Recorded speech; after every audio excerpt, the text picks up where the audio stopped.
Okay. Good afternoon, everybody. Welcome to this meeting of City of York Council's Licensing and Regulatory Committee. Especially welcome to members of the public who are joining us here in person. There is a fire exit behind us. We're not expecting a fire alarm to go off, so if it does go off, you do need to exit that way, please.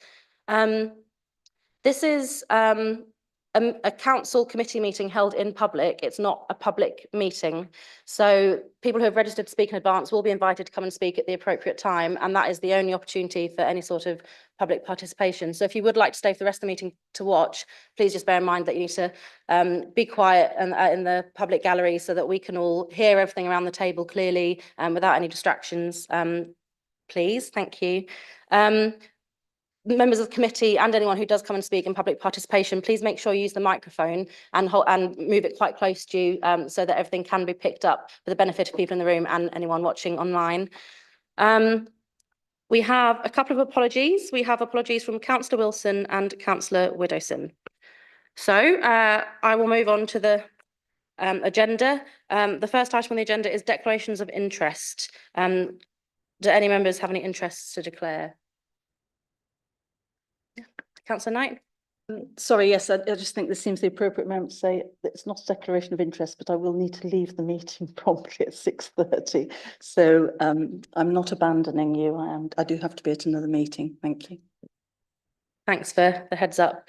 I can't see any other hands, so we'll move on to minutes. We have minutes from the last meeting held on the 2nd of September.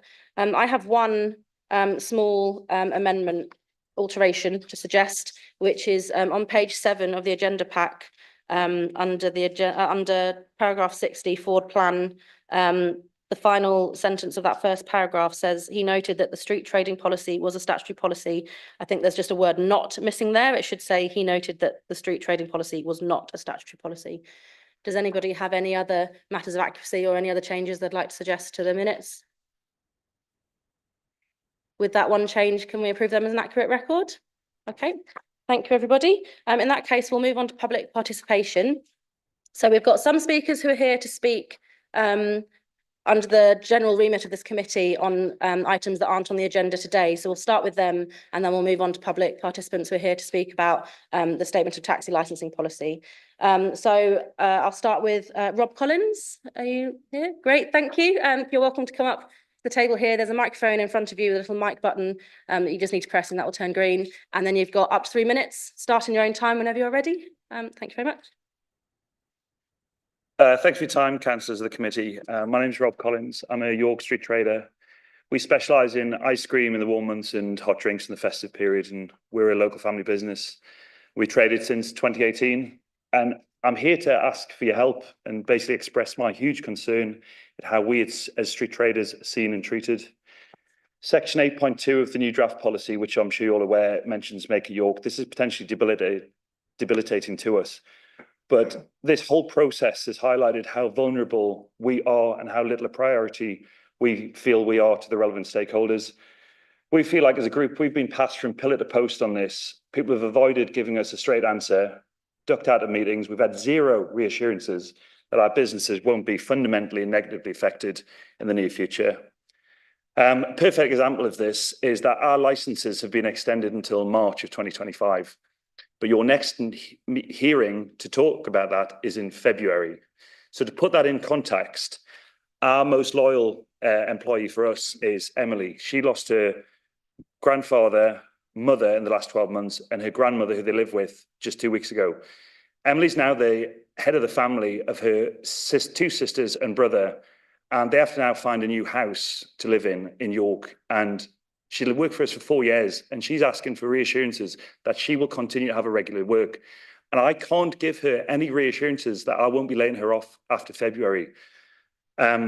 So I don't think anyone should really be expecting a pat on the back for giving us what essentially feels like a stay of execution until March. Some of us are traders since the 80s, and we've been given a stay of execution. Given our contribution to your council and to the city in general over the years, we were never expecting special treatment, but we did hope to be taken more seriously than this. I am sorry for sounding negative on this, but we take our business and our responsibilities hugely seriously, and we care greatly about the contribution that we make to York. I believe that we've earned the right to ask for some basic rights to protect our livelihoods, our staff, and help us to continue to offer quality to the visitors of York. So currently, we are essentially a personality clash away from being out on our ear.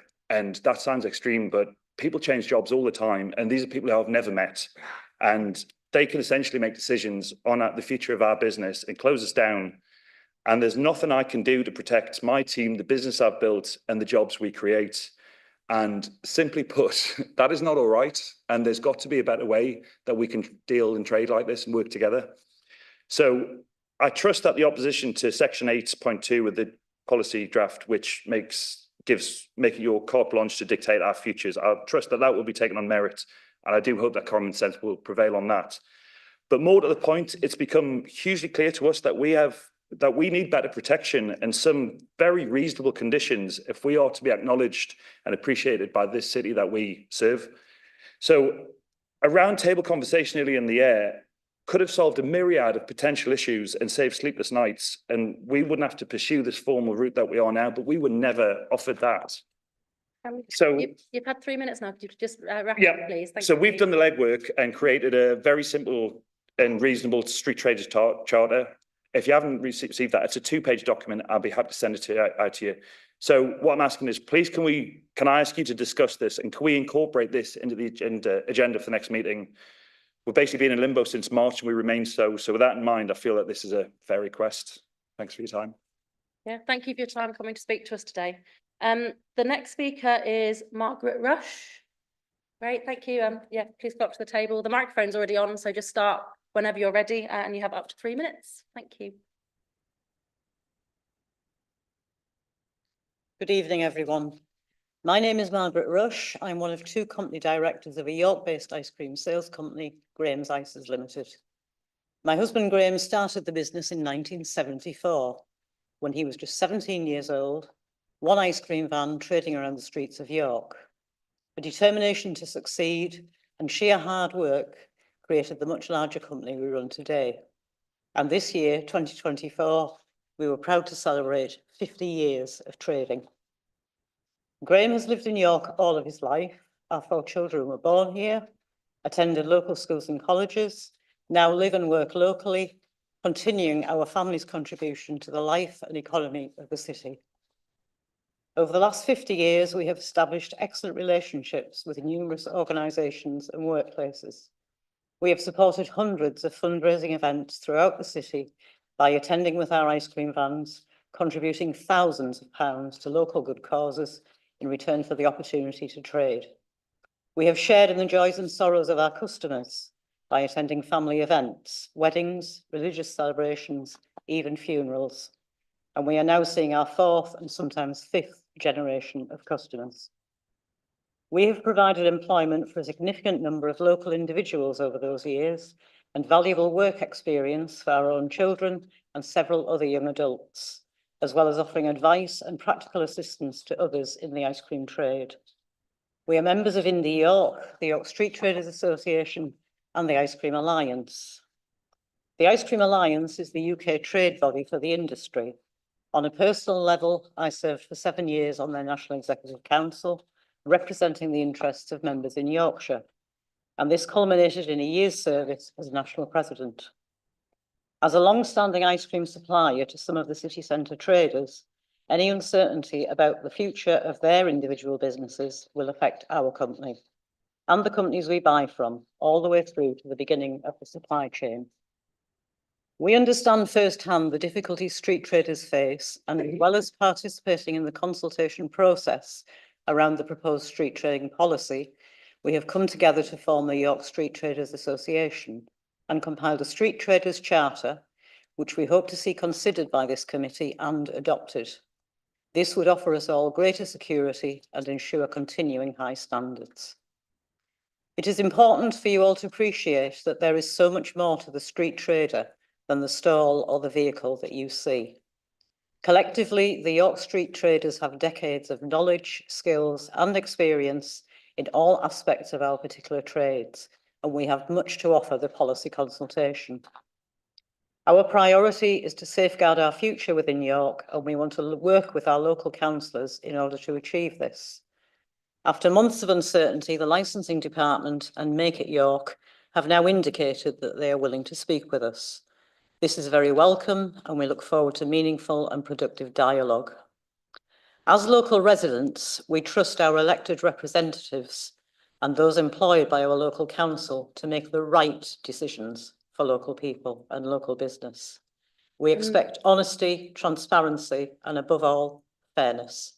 Thank you for listening. Thank you for taking the time to come and talk to us today. The next speaker is Tom Jackson.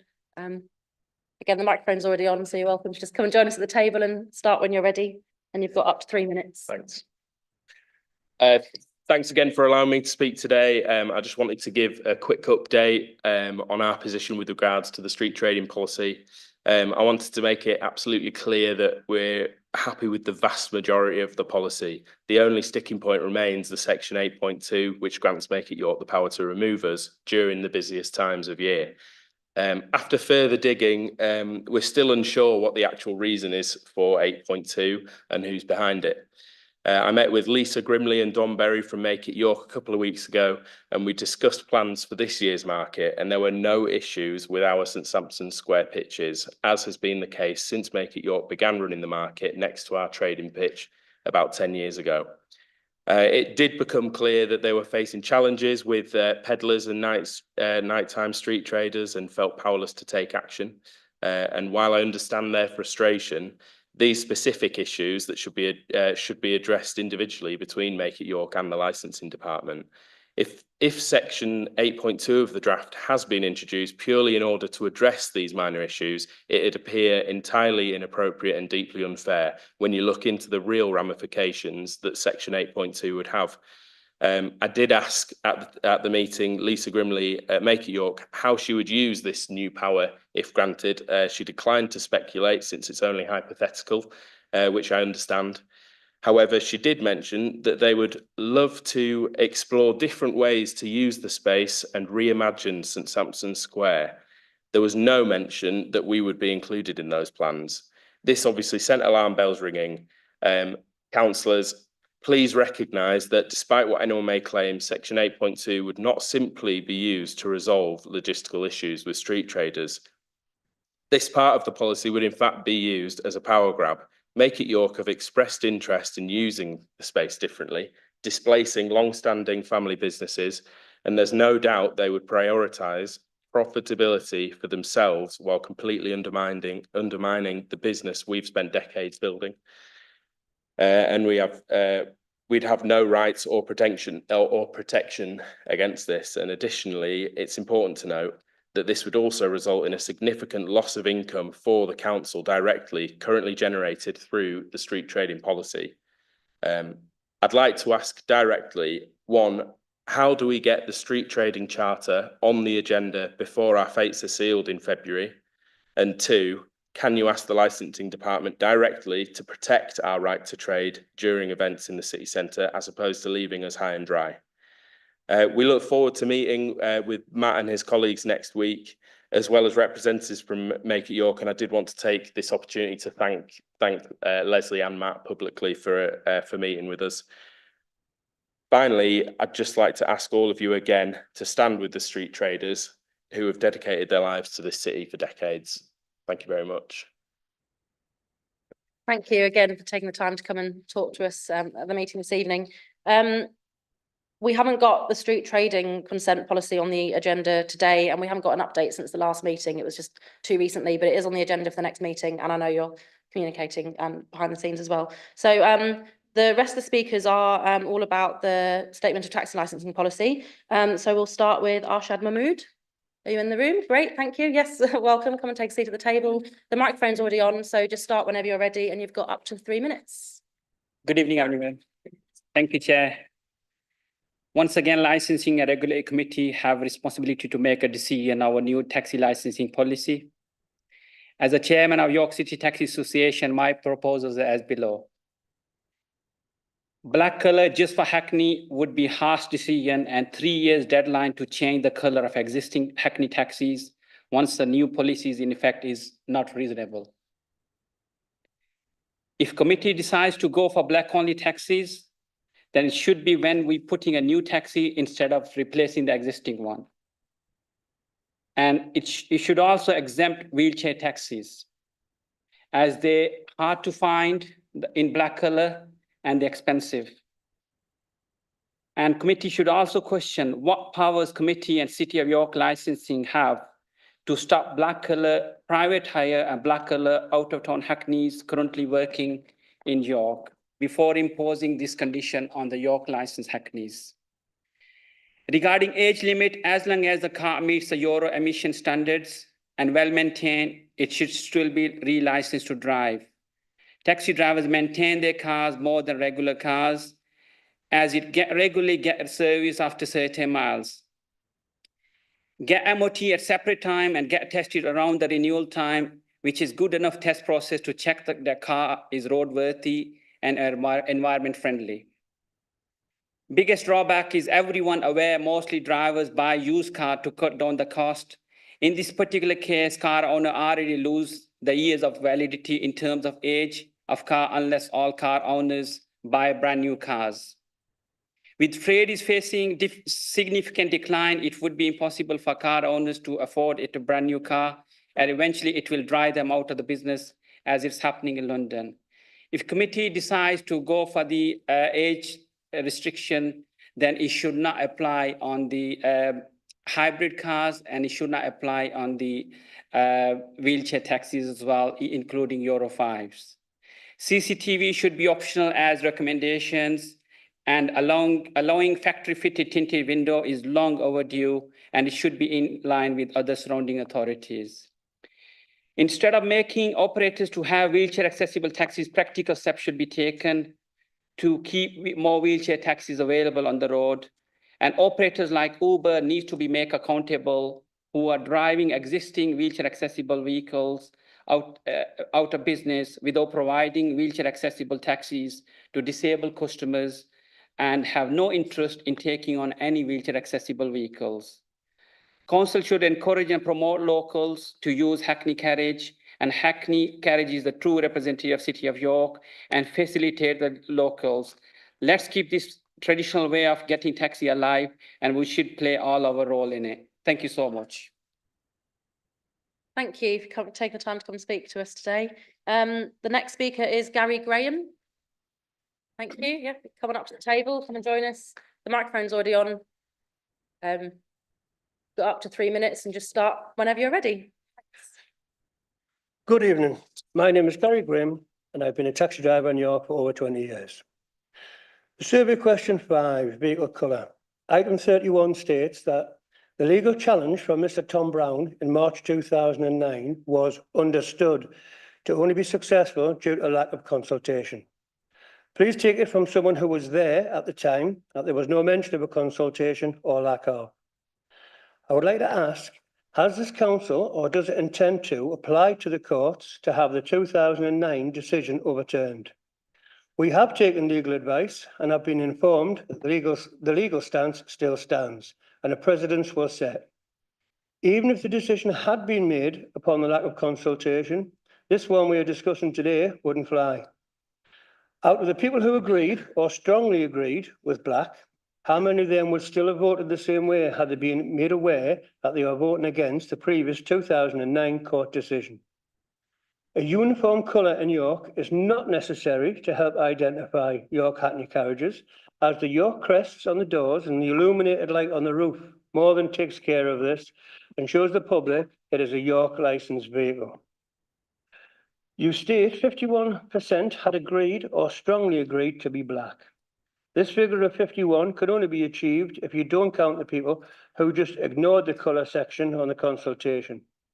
We all know most people only vote on issues they are interested in. So 573 people took part in the consultation. 113 agreed black, 112 strongly agreed, that's 225. 225 out of 573 is not 51%, it's 39%. You're playing with figures for your best outcome, and we can all do that. Less than 1% of the population of York took part in this survey.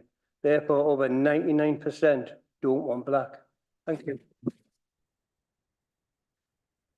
Thank you for taking the time to come and speak to us today. The next speaker is Alan Brewer. Hi, come on up to the table. Again, the microphone's already on for you, so you can start whenever you're ready, and you've got up to 3 minutes. Thank you. Good evening. My name is Alan Brewer. I've been a licensed taxi driver in York for more than 30 years. I am also secretary of York Taxi Association Group. Survey question 5, vehicle colour. Item 31 states the council were successfully challenged in court when this was previously imposed as a condition circa 2009.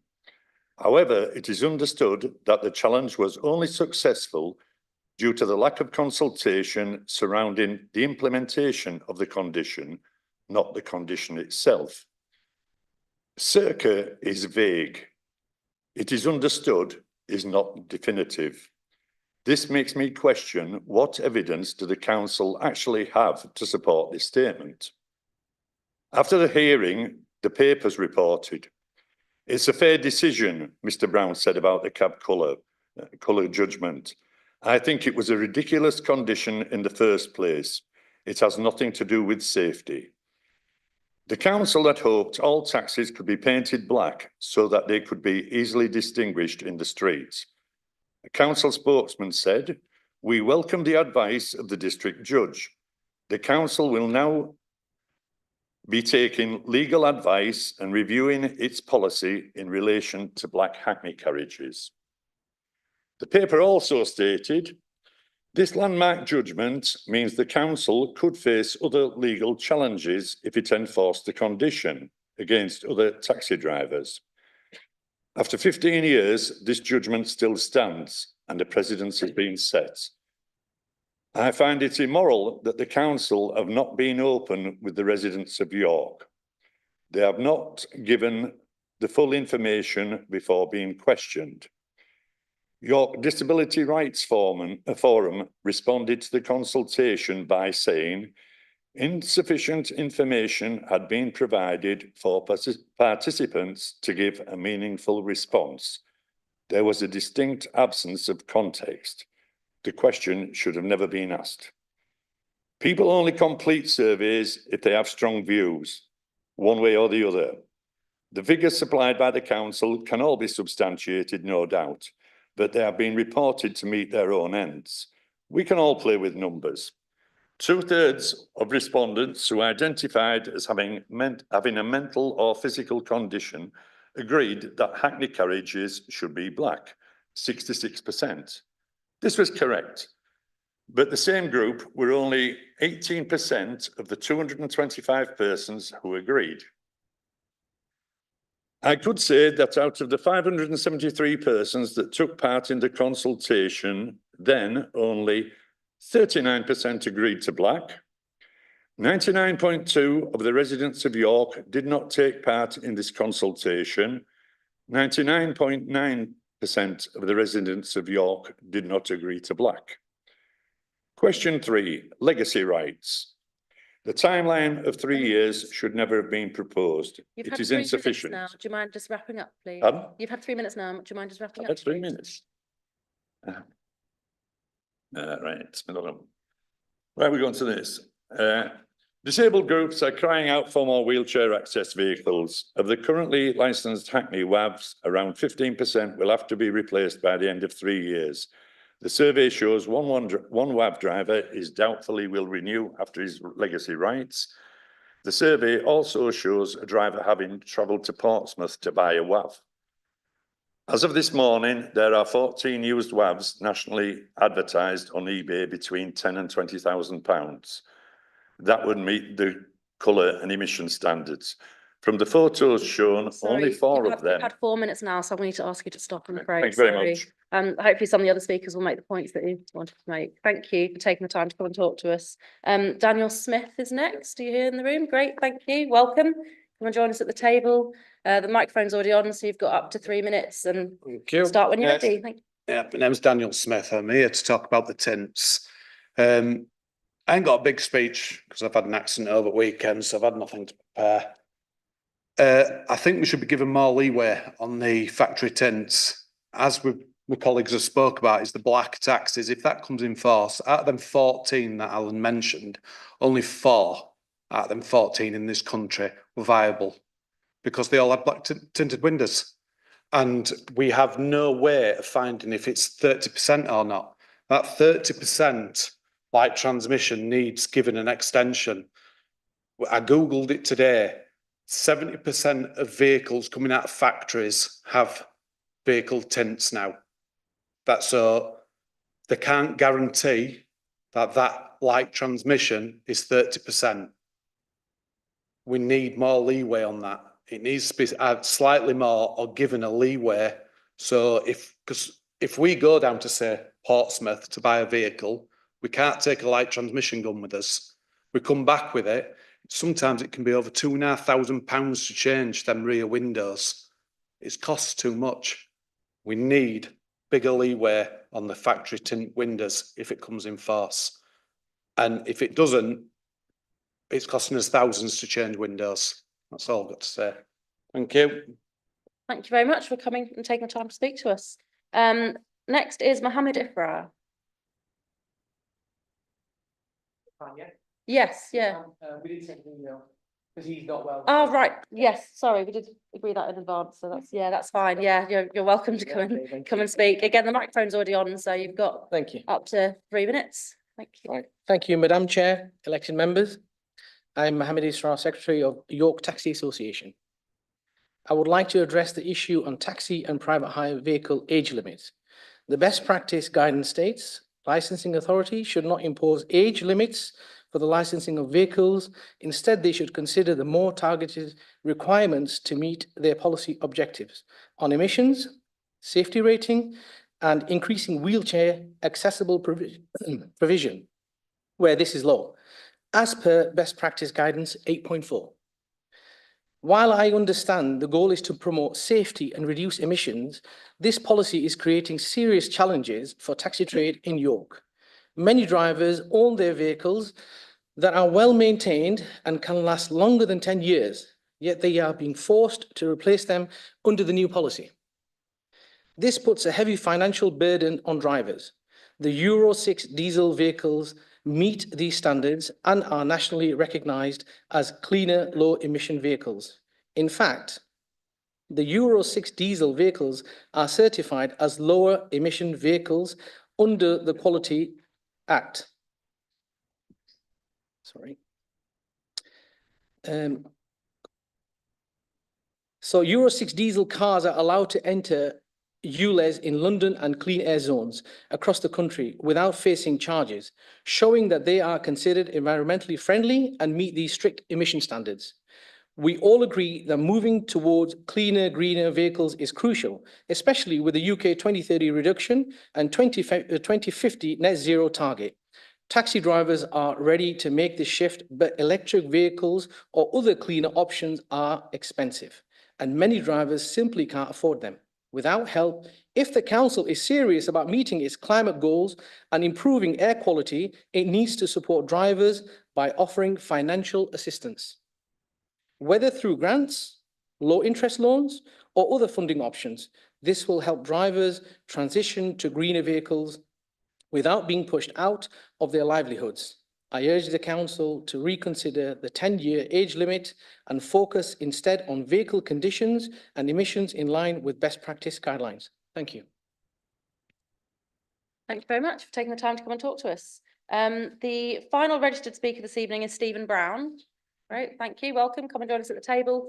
Again, the microphone's already on, so you're welcome to just start whenever you're ready, and you've got up to 3 minutes. Thank you, Chair. Thanks for the opportunity to speak today. Thanks to Mr. Cowley and the licensing team for conducting the thorough survey of the trade and the public. So I'm a private hire driver and the director of Streamline Taxis Limited. We found that the amendments to the policy are generally positive and we agree with most of it in principle, but there's a couple of points that are potentially quite difficult to implement, particularly in regard to our work on the council home to school transport. So the first point we'd like to be reconsidered would have been point 13, which was that licensed drivers shall not allow any child below the age of 10 years to be conveyed in the front of a vehicle. I would support that for normal taxi journeys where drivers would turn up without seating in the car and whatnot, but on the school contract work, it would always be pre-arranged that we would know the size of the age, the size, the requirements of the child. So we would always pre-organise booster seats or whatnot. So we would ask if there's a possibility for some kind of exemption on that one. Which additionally would mean that if we did get an exemption, we could basically get more passengers in vehicles, so we don't have to use more vehicles on the road. That was the main thinking on that one. And the other one, conditions we were looking at were 26.3 and 26.6, which I think have been touched on here by the other speakers. But these could restrict the age of the vehicles on the road. We would like to ask for an exemption for wheelchair accessible vehicles that can carry 2 or more wheelchairs. These aren't only used by us for the school contract, but also by several smaller operators who provide transport for adult social care and others. These type of vehicles form a very small percentage of the vehicles on the road. And generally, the mileage that they do is a lot less. They're not generally used as day-to-day taxis as such. But given the higher purchase price and the running costs of these vehicles, restriction on their age could make running them financially unviable, but where they are a necessity to the public, basically. So that'll be the reason for objection. I mean, in general, we do believe in reducing emissions where possible. All our company fleet cars are petrol hybrids, and we're looking to try and electrify the 8-seaters, but it is predominantly the larger wheelchair vehicles that we would ask for an exemption, if possible, please. And lastly, which has already been mentioned, is any relaxing on the rules covering the tinted windows would be welcomed by the trade. It would allow more choice for drivers when purchasing new vehicles and create a level playing field with vehicles from the other authorities. Thank you very much, Chair. Thanks very much. Thank Thanks for you. taking the time to come and speak to us. So that's all of our registered public speakers for the meeting. Before we move on to the next agenda item, a couple of committee members have just joined since we did declarations of interest. So can I just double check whether either of you have any interest to declare before we proceed? Great, thanks very much. Okay, in that case, the next item on the agenda is number 4, which is taxi licensing, the new taxi licensing policy.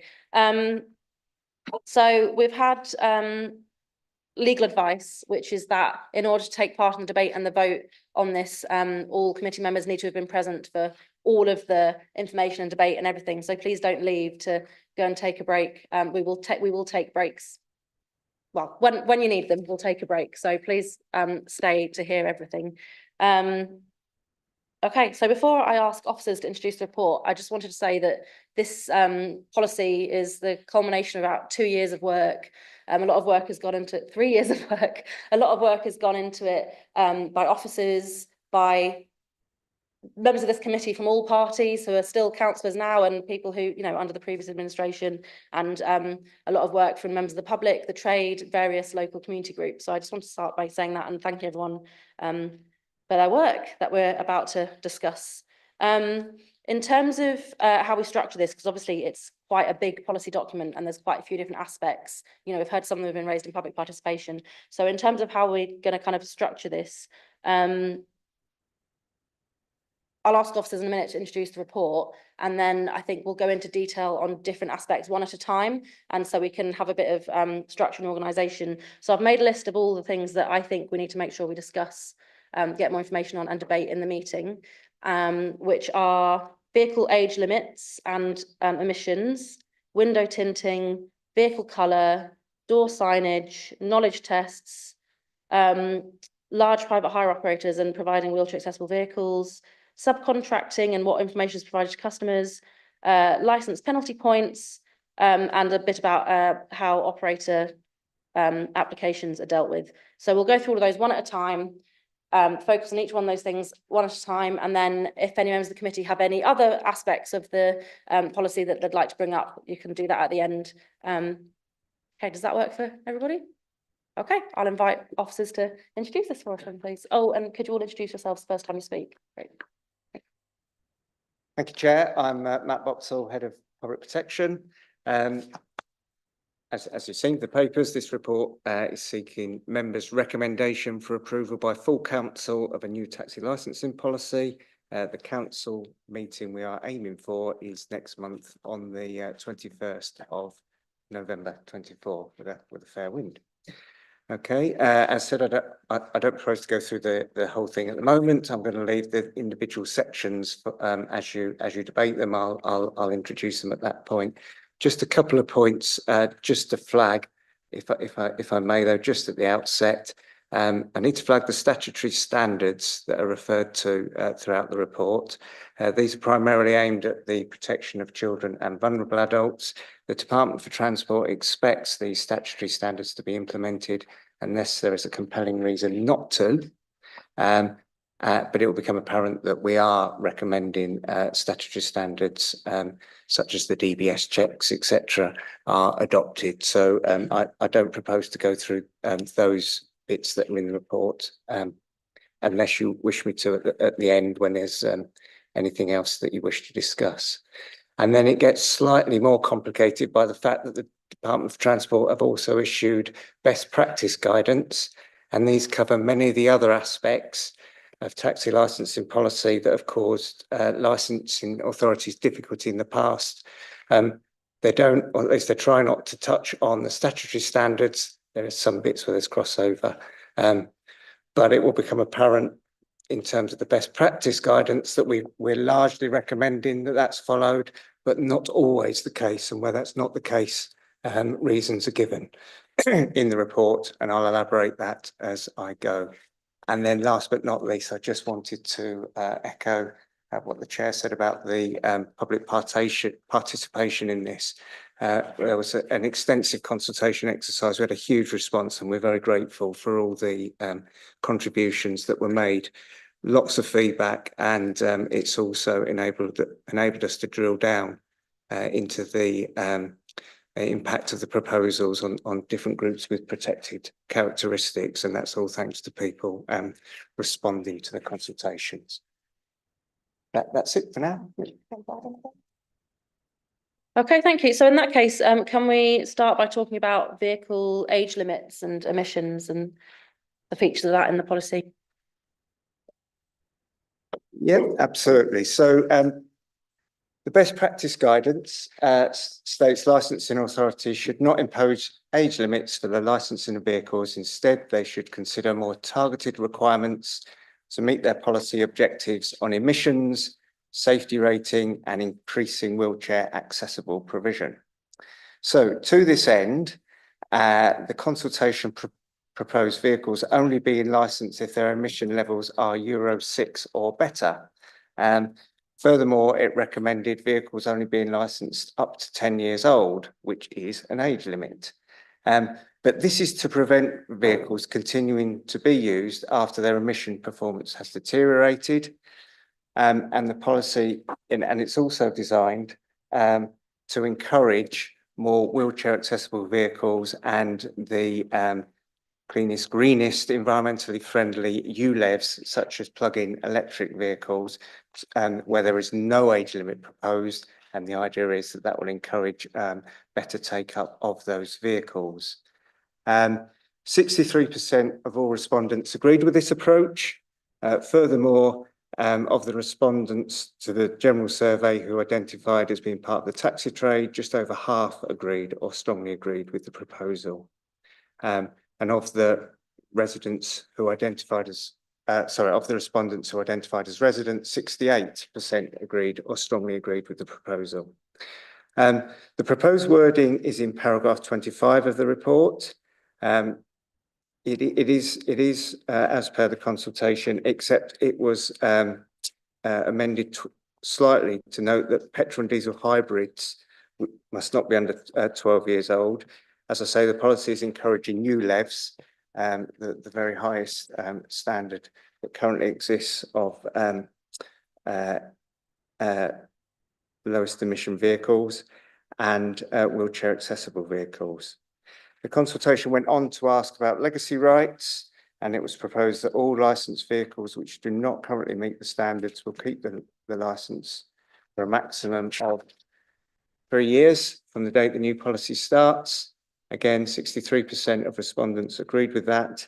As I say, all being well, if it goes through as planned, that would mean a date of the 22nd of November 2027. That's the day after, that's 3 years after the full council meeting, which is proposed that this policy goes to. That's it. All right, do any members have any questions or points of discussion about vehicle age limits and emissions? Councillor Kilbane? Thanks, Chair. Just one of the public speakers raised the issue of wheelchair accessible vehicles that could take 2 or more. Wheelchairs being exempt from age restrictions. Was there any consideration given to that? Yeah, the point specifically about 2 or more vehicles carrying 2 or more wheelchairs wasn't specifically addressed.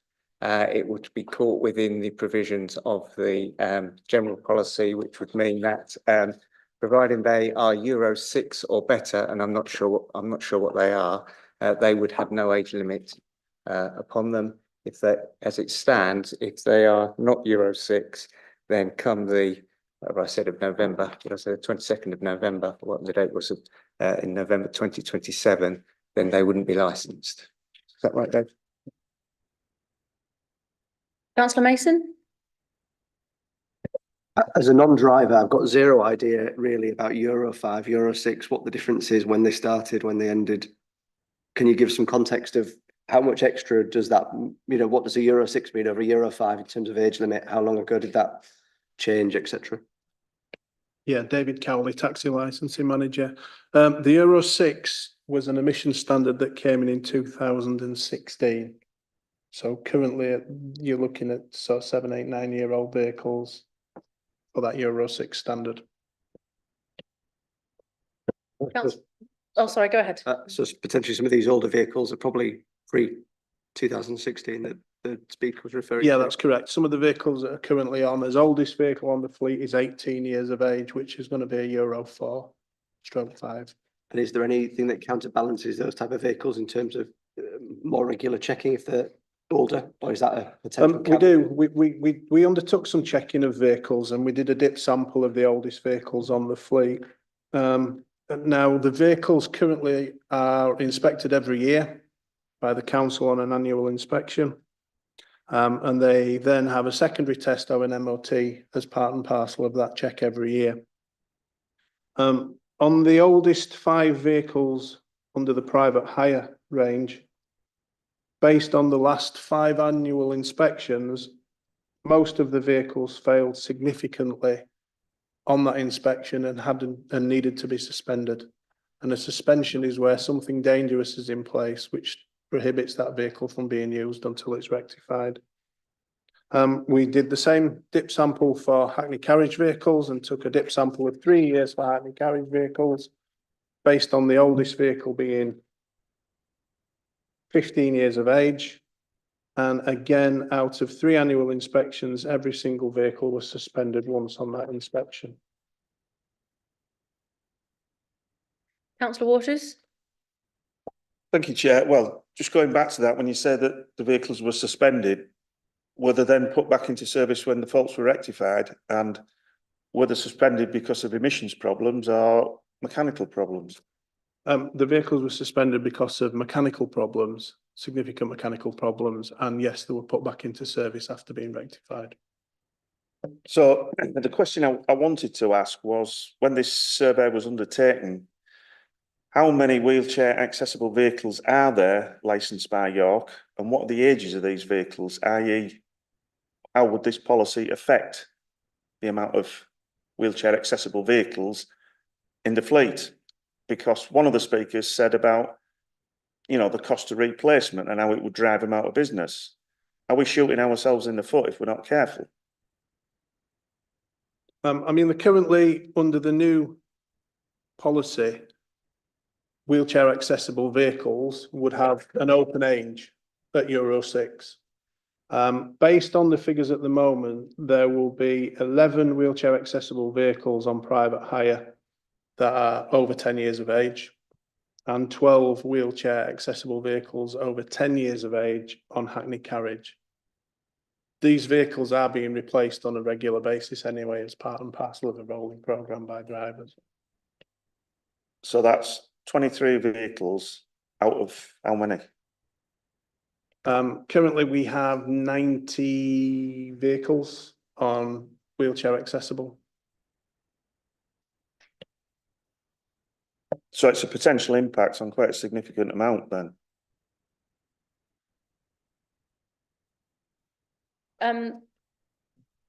So do you mean in terms of the Euro 6 emissions? Or? In terms of vehicles that may be forced off the road because of age? But wheelchair accessible vehicles wouldn't be subject to the... So a Euro 6 wheelchair accessible vehicle wouldn't be subject to any age criteria. The replacement of Euro 5s will be on a rolling programme for the next 3 years.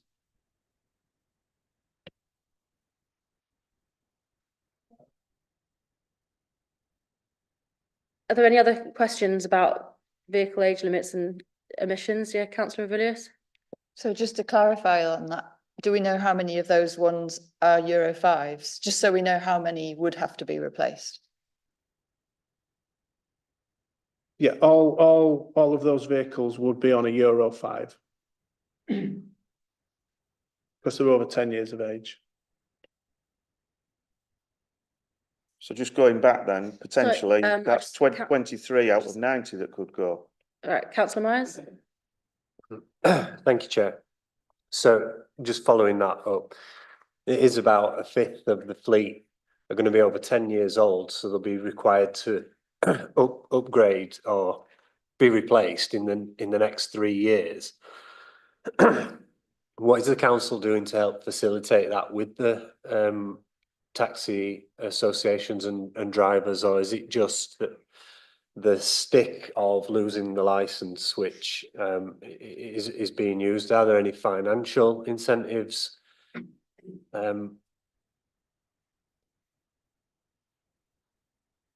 Yeah, I mean, it's good news. The grant that did exist has been taken up by drivers. So there isn't a City of York Council grant at the moment for taxi drivers. We are looking out for opportunities to get it if the offer comes up again. So there's not the City of York Council offer. There is, however, a government offer on cleaner and greener vehicles. I forget the amount, but there is a contribution that you can apply for towards the cost of a new electric vehicle. Yeah, it runs from £3,500 to £7,000. It's called a plug-in taxi grant with central government. Councillor Mason? Sorry, I was just looking up. I did write to the mayor about funding for wheelchair taxis after our last meeting, but I hadn't, just checking if I had a reply, which I hadn't. In terms of those 23 licenses, I presume they're not under this scheme where they're attached to have to be a special wheelchair accessible vehicle. So technically those 23 people could just license a normal vehicle with it? Yeah, they're currently licensed, so they could just relicense a Euro 6 wheelchair accessible vehicle. But they could just relicense a normal Euro 6 saloon car? Sorry, yeah, so they can... They don't have to keep them as wheelchair vehicles if they decided to... Oh, the Hackneys would have to be a wheelchair vehicle, so they are under a special licence for being a wheelchair accessible vehicle. But it would have to just be a Euro 6 to comply with the new policy. But the 12 private hire ones could just go back to being normal cars? The 12 private hire ones can go to a normal car. They're owned by choice. Councillor Waters? Thank you, Chair. Apologise in advance for putting Councillor Kilbane on the spot, but I just wondered if there was any funding from the combined authority to assist drivers in these sort of very expensive changeovers. As I say, I apologise in advance for putting you in. Thanks, that, Chair. No funding streams at the moment, but that doesn't mean that there can't be. It's something we'd have to approach the combined authority for. Councillor Myers?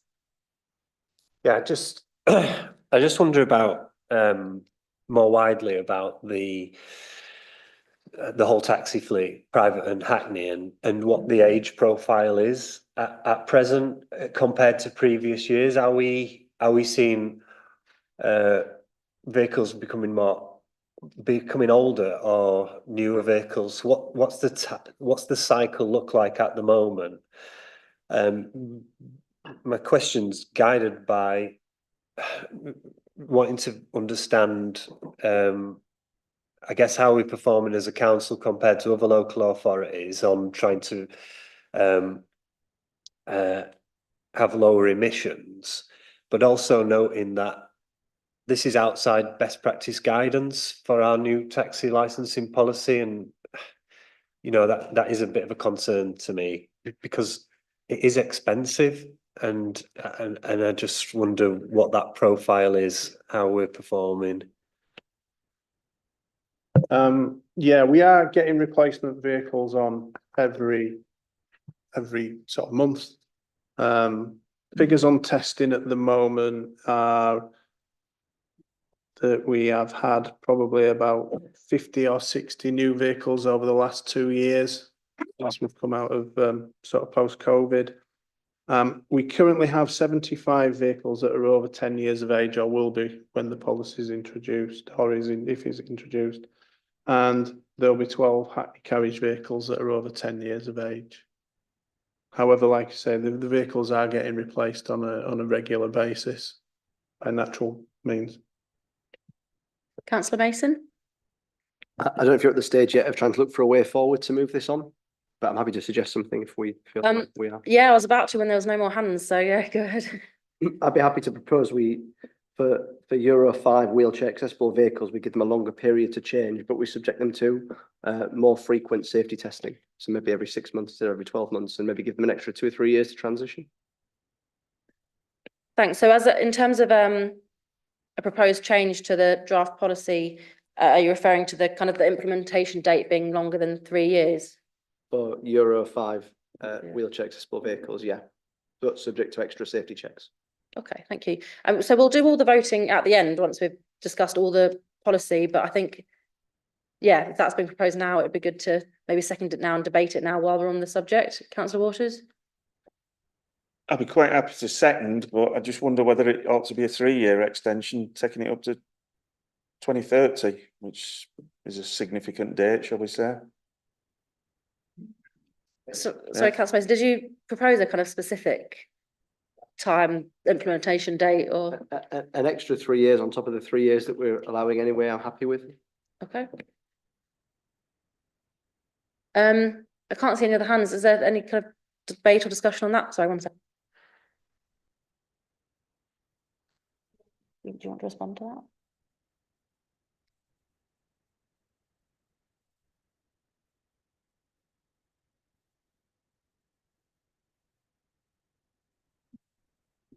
that? Leslie Cook, licensing manager. Councillor Mason, with that proposal, you said with regards to the vehicles being tested more frequently. Can you give a little bit more information with regards to what you meant by that? Yeah, maybe we double the amount of safety checks they get. So if they get one every 12 months at the minute, we make it every 6 months. Or if they already get one every 6 months, we make it every 3 months. Just so we've got that reassurance that those older vehicles are definitely as safe as they can be. We've got more stringent, scrutiny of them. Thank That's you. the kind of balance, I think, between renewing them quickly, but giving that extra bit, but that reassurance for us that there's some more safety around them. Yeah, we do at the moment do the annual inspection, like we said, and then either an MOT or a council inspection at the 6 monthly interval. The council is allowed to test a private hire or Hackney carriage vehicle under the Act up to 3 times a year. And there is an expense to the driver in relation to that inspection. So that cost will be borne onto the proprietor of the vehicle if we were to test at as maximum of 3 times a year. I think that's fair. That balances that, leeway of giving them longer to renew. I think that's a fair compromise. Councillor Ward? And of course, that bit extra leeway gives time for the combined authorities to come up with some funding streams to assist these drivers. So I've made a note of that proposal and we'll come back to it, I think, at the end so that we can look at all of the proposed changes to policy in the round of policy of the whole. But I've made a note of that proposal now for that amendment. Does anybody want any kind of further debate or discussion on that or to propose anything different at this stage, or should we move on to the next kind of topic? Okay. So the next thing I would like to discuss is window tinting. Yeah, thank you, Chair. So the best practice guidance states that for all cars on the road today, the minimum light transmission for windscreens is 75% and 70% for side windows. But there are no rules for tinting the windows rear of the B pillar, and vehicles are often manufactured with glass in the rear that is darker than the front, as we've heard the speakers say. So the best practice guidance comes to some compromise around this, really, is the best way of describing it. And it says that licensing authorities should not require the removal of windows rear of the B pillar if they have a minimum light transmission of 30% or above. Now, when we went to consultation, we asked the question, how would you feel safe in a vehicle with tinted windows, the manufacturer's tint? 51% of the respondents said that they would. So again, it was just over half said that they would feel safe. However, when it came to analysing the results in more detail, of the respondents who identified as female, only 12% said they would feel safe and 47% said they would not feel safe. So given the feedback from the female respondents, the new policy follows the wording of the best practice guidance, which is that rather technical arrangement around the 30% transmission for the rear windows.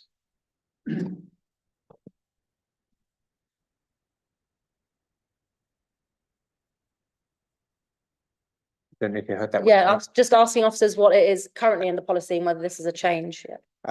So I don't know if you heard Dave's whisper, but it is 50%. Those rear windows are 50%. So it is slightly more lenient, but it is more lenient under this proposal than is currently the case. But it doesn't allow carte blanche on all tinted windows. Okay, are there any questions about tinted windows, rear tinted windows? Yeah, Councillor Knight. Thank you, Chair. Just a clarification for me, and forgive me for not knowing this, but as a general principle, if I'm waiting at a taxi rank and the next taxi pulls up, can I say, just from a physical perspective of seeing that it's got tinted windows, what would be the position if I said, well, no, I'd like to take the car behind, please, because it doesn't have tinted windows? Yeah, the customer has a choice at a taxi rank to use any vehicle on that rank. It's an unwritten rule that they use the first vehicle in the queue, but you can use any vehicle that is ranked there. Councillor Waters. Thank you, Chair. We did hear one of the speakers referred to the difficulty of sometimes obtaining vehicles to those tinted standards. If it was the case that they'd got a vehicle or they were looking at buying a vehicle that couldn't meet those standards, rather than the cost of replacing the glass, could it be written into the policy for flexibility that if a vehicle didn't meet the council's tinting standards and it was an issue of safety, that vehicle would have to have approved CCTV in it, which is probably cheaper than replacing the glass? It does bring into question other things in relation to CCTV. If we're imposing it as a condition on a license, then it brings into other aspects such as who is the data controller for that, which then would be the council, because we've imposed that onto a license. If it's a mandatory system, the data controller for that system is the owner of the vehicle or the company that installs it. But it would then bring back into the council being data controller for that vehicle, which is another policy in its own rights.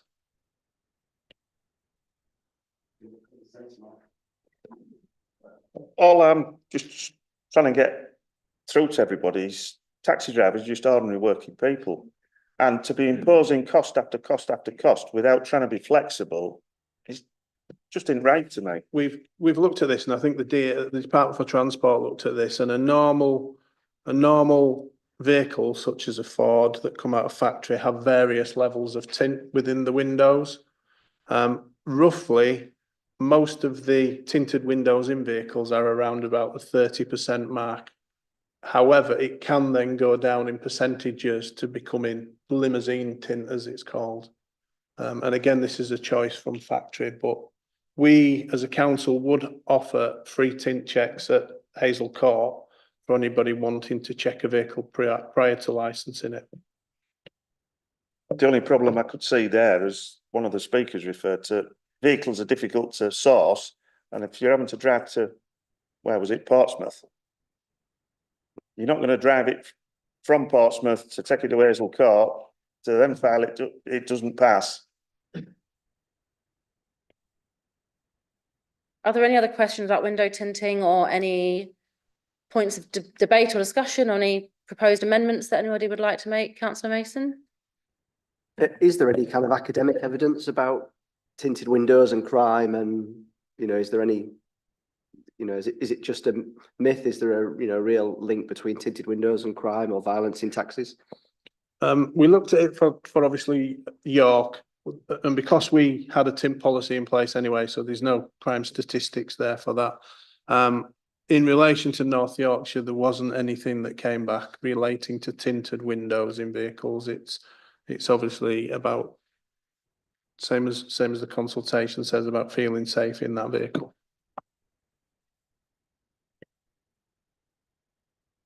Any other points of discussion on this, or should we move on to the next subject? I can't see any hands. Okay. So the next thing I'd like us to discuss is vehicle colour, please.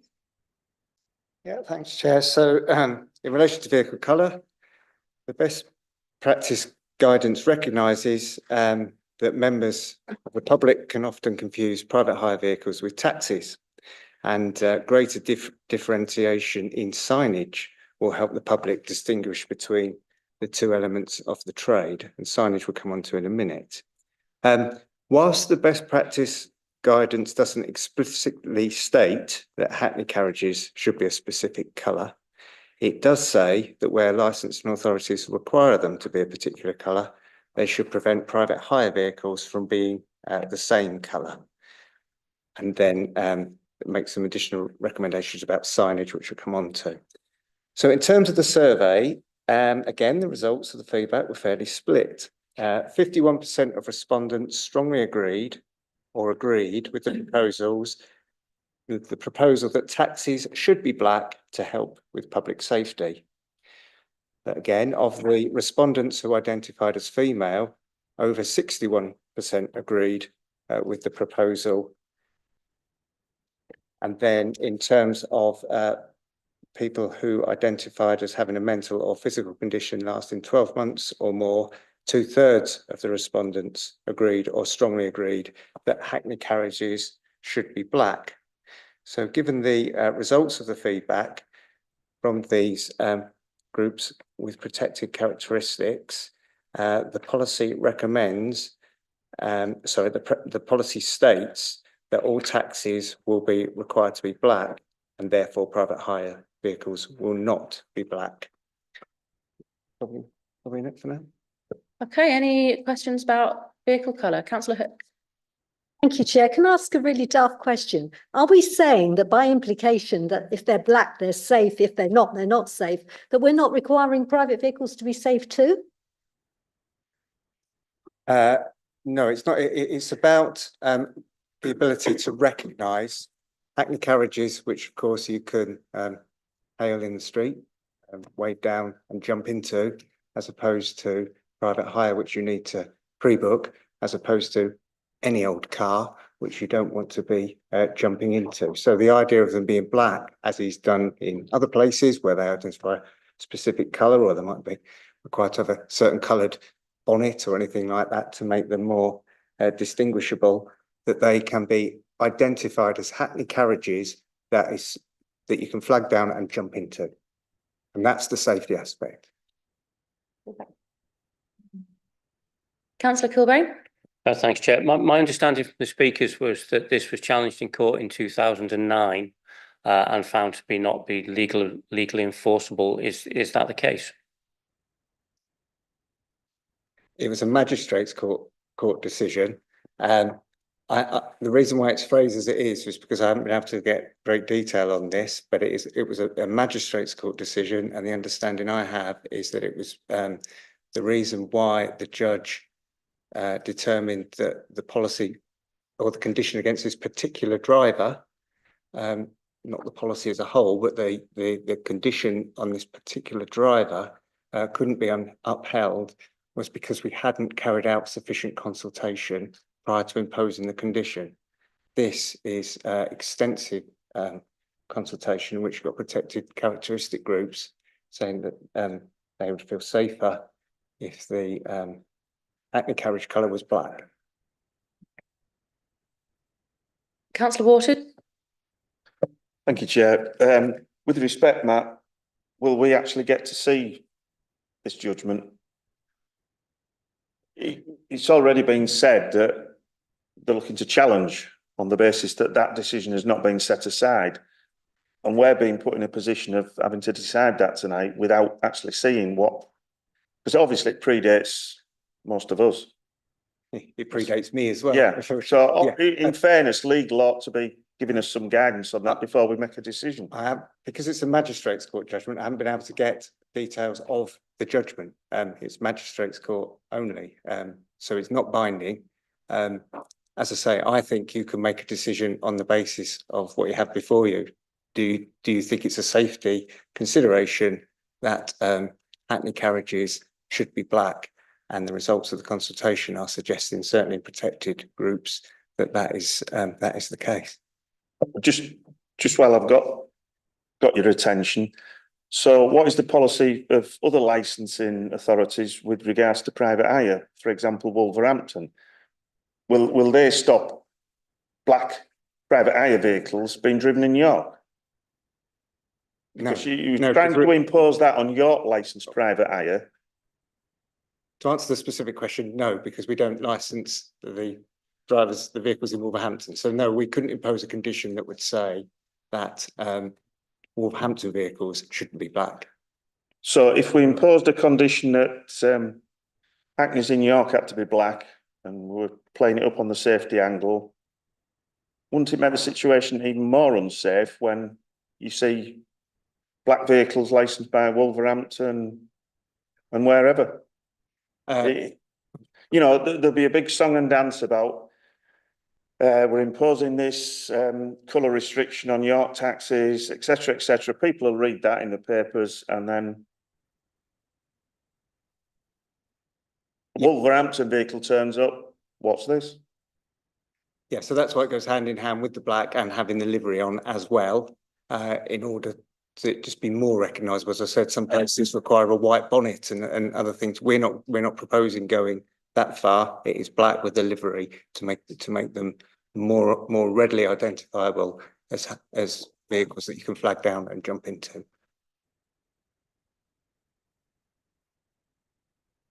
Just because there was a request there for legal advice, I'm just going to invite Sandra to speak. Thank you, Chair. Sandra Brannigan, a senior lawyer at the council. As Matt's already commented on the old magistrates court's case, it isn't a legally doesn't set a legally binding precedent. I don't know about this case, but Matt's explained that it related specifically to a condition attached to this particular license, and there was a lack of consultation.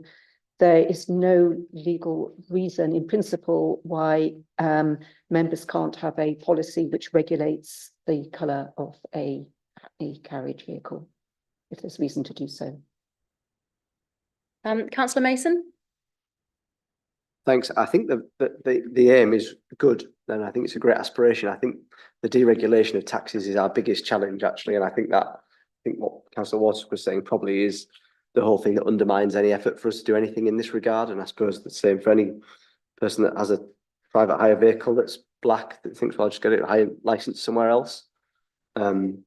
So I think there's potentially loads of things you could do long term about being bold with the Hackney fleet, about accessibility and colour and everything else. But I think the big thing that undermines it all here, particularly on colour, is deregulation. I think you put a lot of effort into something, and local people put a lot of effort into either buying a new car, getting it sprayed, whatever else, and then someone just drives over the border in a black car, and it kind of just makes a mockery of the whole thing.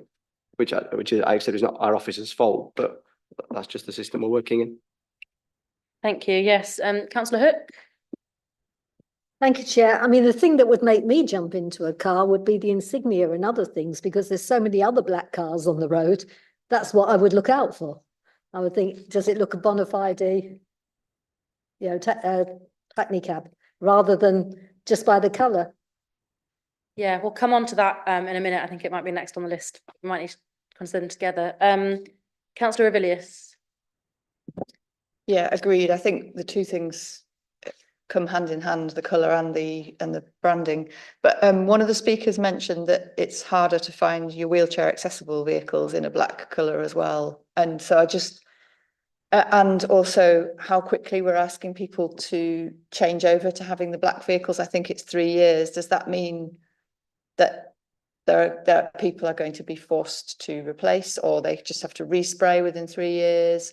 So I just wondered what the implications are in terms of wheelchair accessible vehicles and how quickly people have to replace. Yeah, the vehicles are available. There is a bit of a search for them. We're not asking current licensed proprietors to change within a 3-year period.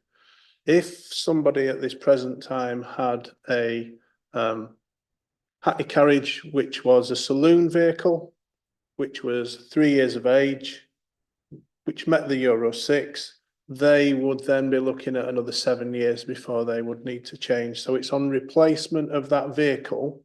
So what we're saying is, from a specific date, we will no longer accept any other vehicle as a Hackney carriage unless it's black. And from a specific date, we will no longer accept any other private hire vehicle other than, it can't be black. What we're saying is that the fleet that's on at the moment, through natural progression, will change. So it's not an implementation date of 3 years, unless it meets the criteria of the Euro emissions. It would be when that vehicle is naturally replaced through wear and tear, or whether the driver wants to update. I'll come to Councillor Kilbane, and then I'm going to invite officers to talk about door signage and livery, so we can consider both things together. Thanks, Chair. I think you might have partly answered my question, David, which is essentially, if this only applies to new vehicles, how long does that change come about now, and we comfortable with it just being new vehicles only? There will be a natural progression for vehicles reaching 10 years of age, or the Euro 5 vehicles. And we are comfortable that that process will take to change all vehicles. We are looking at, vehicles being replaced every 5 to 6, 7 years, depending on mileage covered and how, wear and tear. It's something we can look at if there are any outstanding vehicles, and speak to proprietors further on if they do not end up with a uniformed fleet. And again, we're looking at the uniformed fleet with the intention of looking at it from a point of public safety, so that the public have trust in that they're getting in a licensed Hackney carriage that is exactly the same colour, that carries the corporate branding, that has, displays the roof sign and the plate on the back, and the information in the window when the license expires and when it's live. And that's the thing that we're looking at regarding that uniformed public safety aspect, so that they're identifiable against any other vehicle or bogus vehicles that are coming into York. Would you mind just introducing the topic of door signage and livery and that sort of thing? Yeah, absolutely. So in relation to signage and livery, consultees were asked, should licensed vehicles display the licence number, licensing authority, so that's the City of York Council crest, and operator details on the vehicles, so that passengers can easily identify at any time as a City of York licensed vehicle. Some 92% of respondents, so it was an overwhelming number of respondents, said that they agreed or strongly agreed with the proposal.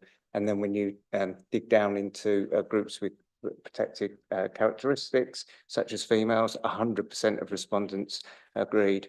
And then respondents with mental or physical condition, 96% of respondents agreed. So given the overwhelming support for the inclusion of more information on vehicles than is recommended by the best practice guidance, which is that very simplified information, we've gone for recommending more information. That's license number, the City of York Council crest, and the operator details on the vehicle in the new policy. Chair, can I just interject slightly? In paragraph 32 of the report, it should say private hire vehicles, because it's already a requirement that Hackney carriage vehicles have to display the council crest on the front door, and it also has the licence number. So this relates to private hire vehicles that already have to have door signage that gives the private hire operator details. It's also to include the fact that they have the council crest and the licence number. Thank you, Leslie. Sorry, that's my fault for paraphrasing my notes and not taking stuff from the paragraph earlier, but thank you. Are there any questions or comments or points of discussion on this? Or this taken with vehicle colour as a kind of combined way of the public identifying private hire vehicles and Hackney carriages? Okay, I'll give my opinion then. I think so. My understanding is that the government guidance is that there shouldn't be signage on private hire vehicles about what operator they work for. So and several licensing authorities, including Wolverhampton, have gone with that guidance. So members of the public and members of the committee might have already noticed that there's various, private hire vehicles around who now don't have that signage on the side. So we're seeing that happen already. I personally quite like the idea of changing the policy to make it so that you also have the City of York Council crest on private hire vehicles as well, because I think it's a really clear indication to members of the public that that is a locally licensed vehicle. It's the clearest way for people to see. It's something that our locally licensed trade who are conscientious and do get licensed here, it's like a badge of honour for them to have on their vehicle to say, we've passed the local tests, we're licensed in York, this is a local driver. So I think it's a great idea and a good change, but I'm open to hear other opinions and debate on it before we move on. Okay, so I feel like we didn't completely resolve the issue of vehicle colour, kind of in combination with the signage issue. Yeah. We are looking at, like it says in the report, we are looking at changing the license plates on the vehicle as well to more easily readable rear license plates. Currently at the moment we have the maroon license plates which are not easily identifiable, and we are looking at changing those over a rolling process over the next 12 months. There's going to be a vehicle disc in the front window with all the license information on for members of the public, and a means of contacting via QR code the enforcement team, the licensing team of the council. And we are looking at the 2 rear door stickers with the crests for private hire vehicles, so that are readily, easily identifiable for members of the public, knowing the number of the vehicle when they get in it. Councillor Clark. Thanks, Chair. I just want to go back slightly because you indicate that it's quite difficult to get hold of cars. So I'm just wondering whether you see that as a longer term problem or whether that's just the initial supply that's the issue. Thank you. Yeah, there are vehicles available on the market. I mean, if you look at currently in London, all their vehicles are black cabs. Other councils within West Yorkshire and the combined areas all run a similar scheme. Kirklees use all full white vehicles with a stripe down the side. There's a number of councils in Bradford and Leeds that are black with a white bonnet. There's a lot of those drivers which have bought other coloured vehicles as well and had the vehicles wrapped, which are acceptable. So there are vehicles out there. It's just a matter of looking. Sorry, can I just do supplementary? So when you said other authorities have one colour. I mean, how did that come about? Was there more become available because there were just white vehicles required? Did you say Kirklees or? Yeah, so I suppose I'm asking, does it stimulate kind of, production? Yeah, I mean, some of the vehicles from my sort of experience of West Yorkshire, some of the vehicles have been resprayed, which is obviously an expense, but it's an expense that's done and dusted once, and that's it. Some of the vehicles have had a vinyl wrap applied to them, so they've looked at getting one colour vehicle and having a black vinyl wrap that's applied to the vehicle, which lasts again. And there's vehicles available that are black because of the extent in which a lot of the councils now look at the one colour uniformed hackney carriages. Councillor Clark, I think if I mean, it's a few years since I bought a brand new car, but if you went to a garage and bought a brand new car and you asked for a black one, you would get a black one. It's a second-hand market, which I assume the trade are saying that it's maybe more difficult to get a black vehicle. Thanks.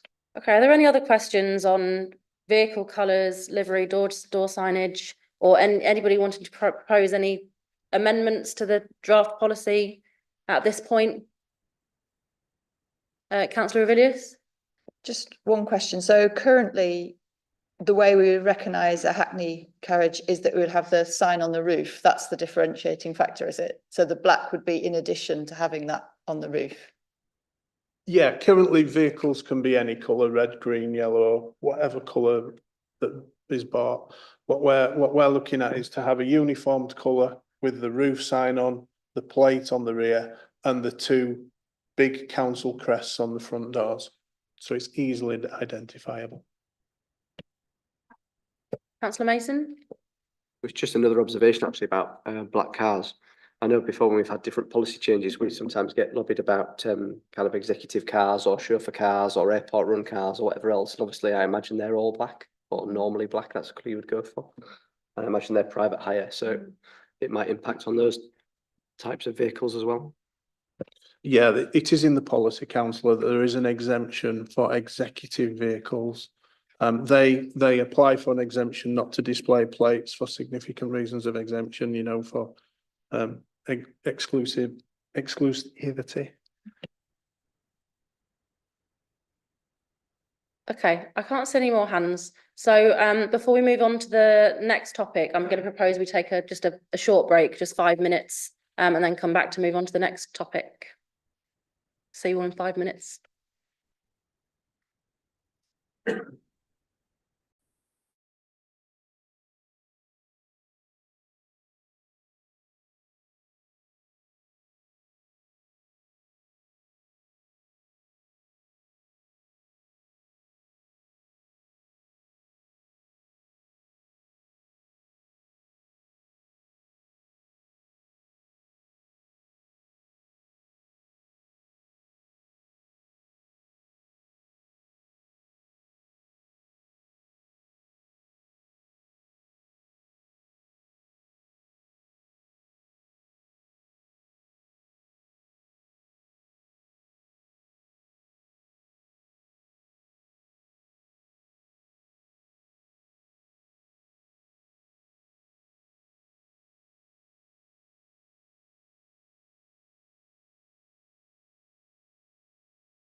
Okay, I think everybody's back who we're expecting. Yeah. Okay, so the next subject I wanted us to discuss was the knowledge tests, local knowledge tests. Yeah, thank you. So best practice guidance recommends that topographical knowledge tests should be compulsory for hackney carriage drivers who pick up passengers from a rank or may be hailed in the street, but not for private hire drivers who are dealing with pre-booked customers and will have the opportunity to plan for the journey in advance using sat-navs. So the consultation stated that in York, applicants for driver licences undertake a knowledge test of the City of York area prior to obtaining a licence. This includes information about safeguarding, qualities, customer service, knowledge of routes around the city and key locations, as well as local licensing conditions. Over 90% of respondents strongly agreed or agreed with the position, and over 95% of respondents with a physical or mental condition lasting over 12 months agreed or strongly agreed with that position. So again, given the strength of support for knowledge training, including topographical testing for hackney and private hire drivers, the new policy continues to include this requirement, despite the recommendations of the best practice guidance that it isn't necessary for private hire drivers. Okay, any questions or debate on that? Councillor Knight? Thank you, Chair. My personal observation on this one is that as what I consider to be an experienced driver, I have never looked at sat-nav in advance. Either you're using sat-nav or you're not. You put the sat-nav on when you set off and you use it. The idea that private hire vehicles are planning the route and where they need to be going and how to get there in advance of setting off is I'm a bit bewildered by that one. So I don't see the point. Councillor Baxter? I was just wondering if you had the statistics for, I'm using the word in the report, female residents using the council. I can see the information about those with physical or mental condition, but not about female. And if it's not included, is there a reason? I could find it by tapping away into the computer and looking at the underlying stats that were published, but I haven't got them on the tip of my fingers. I was just wondering if there was a reason why that wasn't included and it was for sort of the rest of the issues that we've covered. Yeah, I wouldn't include it probably because the results weren't significant in terms of what the figures were telling us. That the 90% of all respondents and the 95% of the respondents with a physical or mental condition were more significant to be teased out.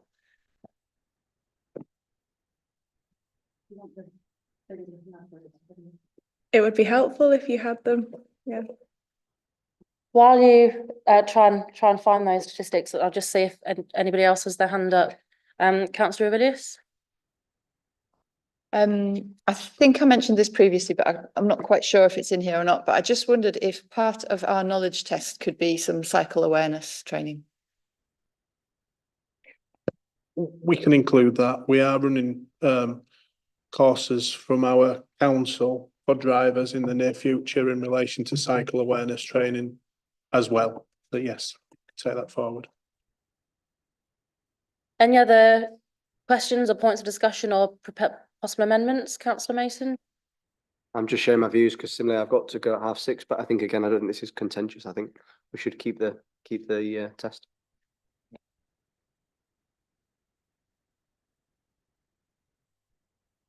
Yeah, I can come back to you after. I'll send them after. I can't see any more hands, so I'll move on to the next subject I wanted us to discuss, which is to do with a proposed condition for large operators having wheelchair accessible vehicles available at all times. If officers could introduce that. Yeah, this is a novel approach. So as such, it's not specifically included in the best practice guidance, but the policy proposes that operators with over 99 vehicles have a WAV in operation 24 hours a day. In exceptional circumstances where a WAV isn't available, the operator must notify the council and provide details of the steps being taken to assure availability. Over 74% of respondents strongly agreed with the proposal, and a similar number of respondents who identified as having a physical or mental condition lasting over 12 months also agreed or strongly agreed with the proposals. It's also been noted that on 5 occasions in the past year, it feels like more than that, but we've counted 5. On 5 occasions, we've had public speakers here talking about the lack of wheelchair accessible vehicles in the city. And so the new policy includes a provision which will become a condition on the licence for the largest private vehicle hire operators to comply with if it's adopted. If you don't mind, I'll just add that as well as the public participants we've had in these meetings, it's something that I know that I've received a lot of emails about from members of the public as chair of this committee, and also, you know, anecdotally from social media, Twitter, that sort of thing as well. I know it's an important issue for a lot of people, and it's not just a problem that's local to York, it's a national problem, trying to make sure there's more wheelchair accessible private hire vehicles available. And this is a novel approach that hasn't been done by any other local authority to genuinely try and solve this. Not just saying it can't be done, it's a national problem, we have no powers, or waiting for the government to change it, but actually trying to think outside the box and come up with a creative idea of what can be done. So does anybody have any questions or points about this? Councillor Mason? Thanks. Again, I think it's a great idea. I suppose why was 99 picked as the benchmark, and how many companies have we got over that size? And then I suppose in terms of the legalities of it all, if taxi drivers are self-employed, I just wondered how that works in terms of then putting a condition on an operator to have to provide it. And then I suppose, what does available mean? You know, is it that there's one on duty, but it could just be doing a airport run to Manchester, or you know, is there a time limit that they've got to provide one within an hour, or I don't know, just those type of questions. Sure. Thank you. Quite a few there. Sorry if I miss any. So why 99? I think was the first one, because that's the largest number that that you can have a private operator's license for. So we picked that one as the starting point for the consultation, because it is a new approach. I think that's 4 companies. Dave will correct me if I'm wrong. Dave can probably list them as well, because he has intimate knowledge like that. Next question was, what does available mean? I think, and it would mean that there is a wheelchair accessible vehicle, at least one, available on the shift at all times. Yeah, it might be busy doing other jobs. That's fair enough. But it is at least one. So there's nothing to say that it can't be more than one. Absolutely not. Sorry, councillor. The last bit was just on the kind of legalities of taxi drivers being self-employed, and how the operator would ensure that they can make them be available. Yeah, that's precisely what so the condition is saying to operators, we need you to ensure that of all your drivers that you have on your books, you've organised things to ensure that there is at least one wheelchair accessible vehicle available for hire during the day. Or if not, there is that caveat, if not, let us know and tell us what you're doing to address it. I just get the scenario of like 5 o'clock in the morning, there's no work, it's not worth, you know, whoever the taxi driver is that's got this wheelchair accessible vehicle, so I'm just not working, there's no money in it. And then, you know, basically what we're saying is the operators are going to have to fund a 24-hour service. I presume that is basically in essence what we're saying, isn't it, in the policy change? Yeah, that's it. That's it, to encourage the operators to ensure that there is at least one available 24/7. But yeah, that is exactly what you'd be signing up for. Yeah. I think Dave's just going to come in. Yeah. Myself and the access officer for York City Council, David Smith, who's sat at the back of the room, has been doing some work with smaller companies such as station taxis with this. And we've been looking at their business models in relation to advanced bookings for accessible vehicles, which has changed the way that the booking system's been working, and they've been re-looking at their business models to ensure that they have a driver working 24/7. So it can work. It will take the cooperation of operators and drivers. And it's from the pilot that we've done on 2 or 3 companies at the moment, it's providing a benefit to members of the public. I think that's great. I presume the bit I'm interested in is that kind of conversation that's happened with the operators and that they're all signed up to doing it. They don't just suddenly say, actually, we've only got 98 cars now or something like that. They're generally committed to it, because as much as we're saying it, there's ways they could work around the system if they didn't think that was a profitable business model for them to have to pay for that resource. Yeah, they are. They've been working with the council to look at that. Councillor Clark? Thanks. I'm supportive of the approach, and my question has already been answered. Thank you very much. Councillor Baxter? Yeah, just sort of following on from Councillor Mason, how is this actually going to be monitored? Because I don't know, there might be a couple of days in York when no one requires it, and then all of a sudden someone requires it, and because it hasn't been monitored, then it isn't there, and then when someone needs it, how is that going to actually be checked in on? Is it weekly or We will be looking at this as part and parcel of operator checks. So all our enforcement officers do regular operator checks. And we'll be working closely with operators to look at the business model and the systems that they are able to provide at times.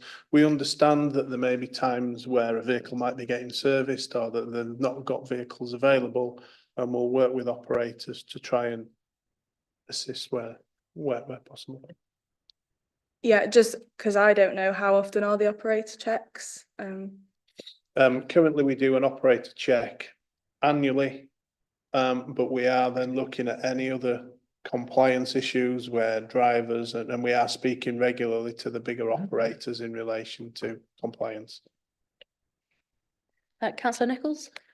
Yeah, if there's 4 companies, that means there'll be 4 taxis available.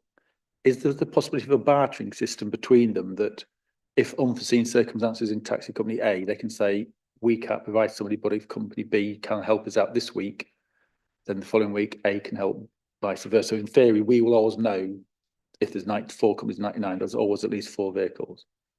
There is that facility available now. Companies are working with each other, such as station taxis, and I know that Fleetways do that system as well, where they will bounce jobs off each other and subcontract work if they've not got vehicles available.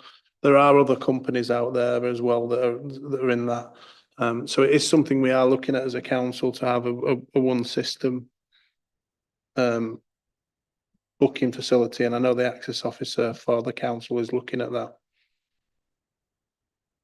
I'm going to come on to precisely what the Deregulation Act allows you to do, subcontract bookings.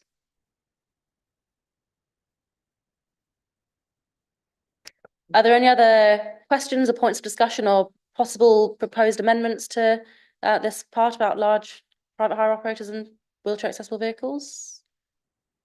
No? Okay, then we'll move on to the next subject, which is subcontracting and what information is provided to customers.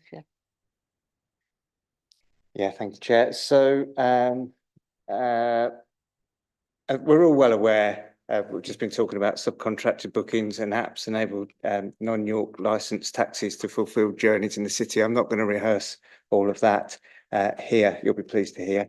But what the proposal is, that where this happens, that the operators inform the customer before they take the journey that the driver is not from City of York, and will enable the passenger to either cancel or change the booking or cancel without charge.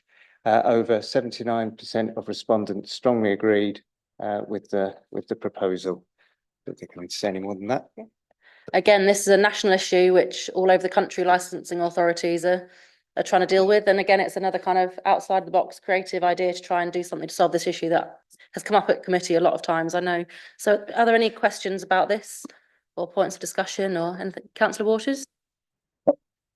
I was particularly interested, page 45, it was suggested that we followed East Riding Council and we required the time the vehicle was dispatched to be recorded and kept. Now, the mind that I have is that would be useful information if you were ever investigating ranking up of, for example, Uber drivers. If you've got the time that they were actually dispatched and the time that the job was completed.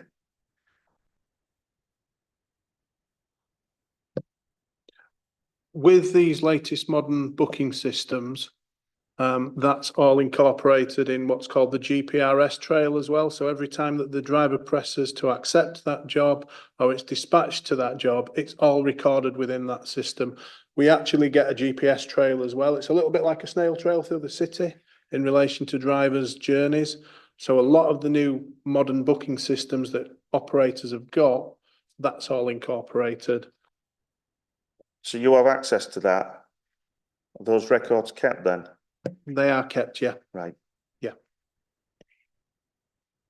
Any other questions or discussions or possible amendments to this on this subject?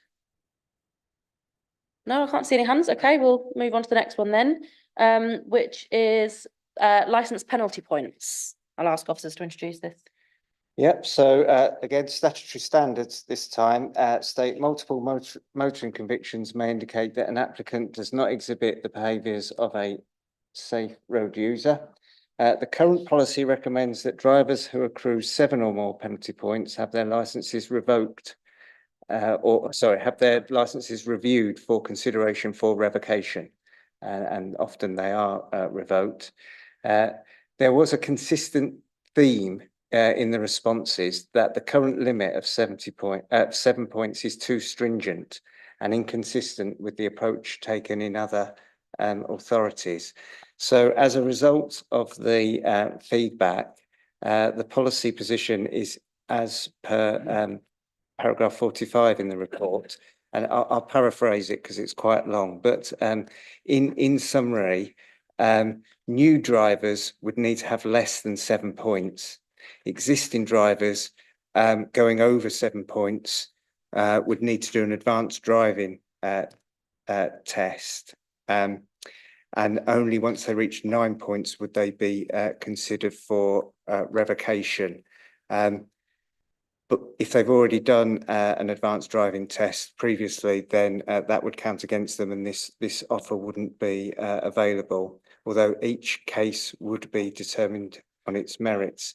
There is one other point that we've noted prior to this meeting, that in paragraph 45B, it says existing license holders reaching up to and including 9 points on a DVLA licence for minor motoring convictions will receive a warning and will be required to attend an appropriate training and practical driving test. It's not very clear that, it sort of suggests that anybody with 3, 6, etc. points would be considered. That's not the intention. So we propose that's rewritten to say existing licence holders between 7 and 9 points for minor motoring convictions will receive a warning, etc., etc., etc. I think that's all I need to say on that. Thank you. Okay, any questions or debate or possible amendments to this? Councillor Aurelius? I just wondered, when you said you'd had a lot of feedback about this, did you differentiate where the feedback had come from and who had made the request for the points to be, the number to be increased? Yeah, it's from the trade. It's the trade concerns that it's too stringent. Yeah. Can't see any other hands, so shall I take that no one has any other questions or anything to debate, any possible wish to propose any amendments to that part of the policy? No, okay. In that case, right, okay, so the next thing I want to discuss was just, so at the moment, I shall ask officers to introduce this, to do with operators' licence applications that aren't delegated, that Yep, I'll deal with that. So it's not in the report, but it is in the policy. The council's constitution enables for a subcommittee of members to determine matters like private hire operator licenses. At the moment, it's a full meeting, not a subcommittee. So in the Constitution allows a subcommittee to determine these matters, provided it's stated in the licensing policy that you're happy for it to be dealt with in that way. So in the new licensing policy, it makes provision for a subcommittee to hear license reviews rather than full committee. Probably the summary. Okay, any questions or discussions on that point, on that change? No? Well, that was everything that I'd kind of got on my list of things I wanted to make sure we discussed when I was reading the policy. Are there any other aspects of the policy that anyone else would like to raise? Councillor Knight? Yes, thank you, Chair. Just a minor point, but I believe there's a not missing in section 27 on page 149, because it's about the pedicabs, and it currently reads, the licensed vehicle shall be a licensed hackney carriage of any other council. I'm assuming there's a not missing there. It's section 27, page 149.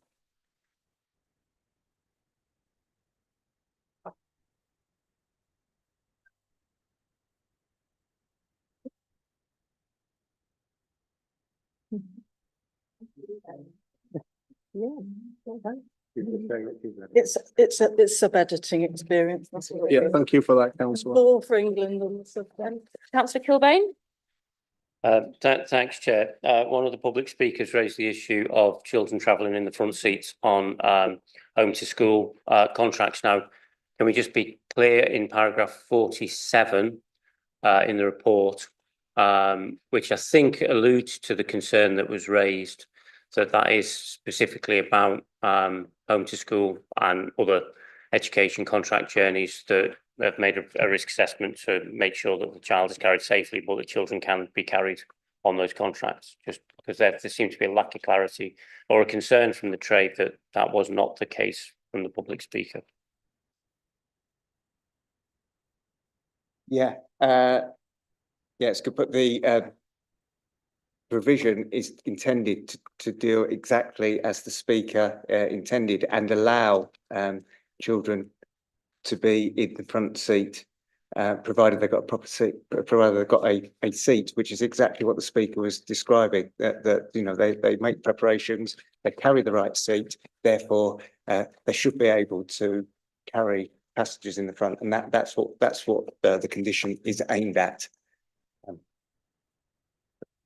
Okay, any other questions? Yeah, Councillor Nichols? Just on CCTV, I understand we can't make it compulsory. Do we tell people there is CCTV so you can say, I don't want a car without CCTV? Is it a prerequisite or is it advertised anywhere? You mean in the vehicles? Yeah.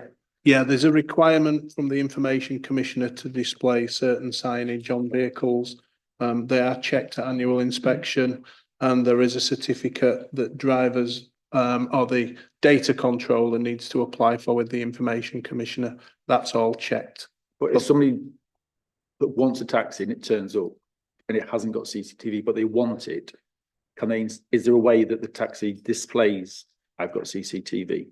There is on the ones that it displays. So the ones that are voluntary will have the signage to say CCTV in operation.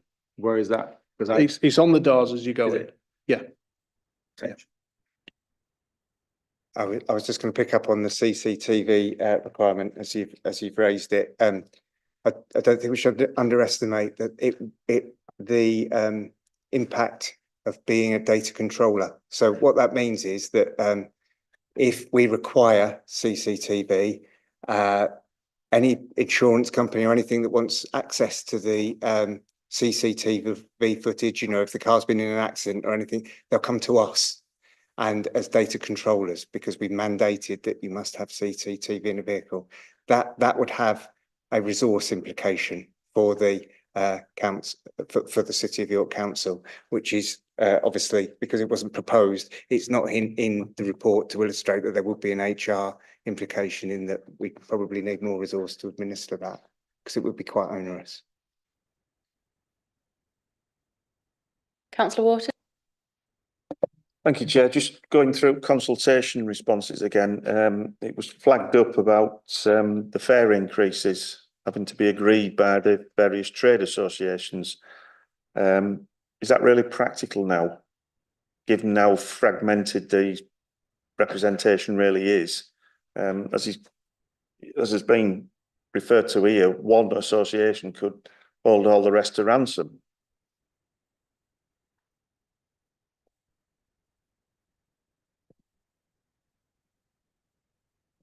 With regards to that matter, we as a council can set Hackney carriage fares, but we can only set them if the trade asks us to do so. We can't just do it off our own back.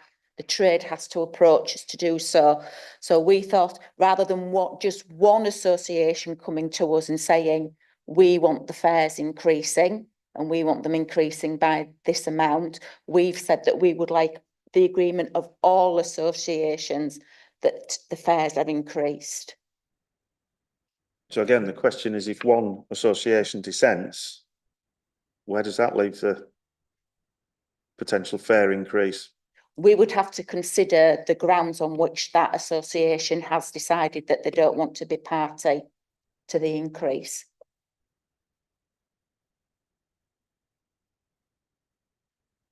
But you usually find that most of the associations have got a reasonable number of the Hackney carriage trade that are members of their association.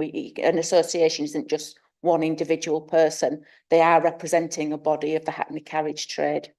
No, but perhaps it ought to be made clearer to the association, various associations, that they would be better speaking with one voice rather than having competing for. And I know there's amusement there, but honestly, it would be so much better for all concerned. They would speak with a stronger voice as well.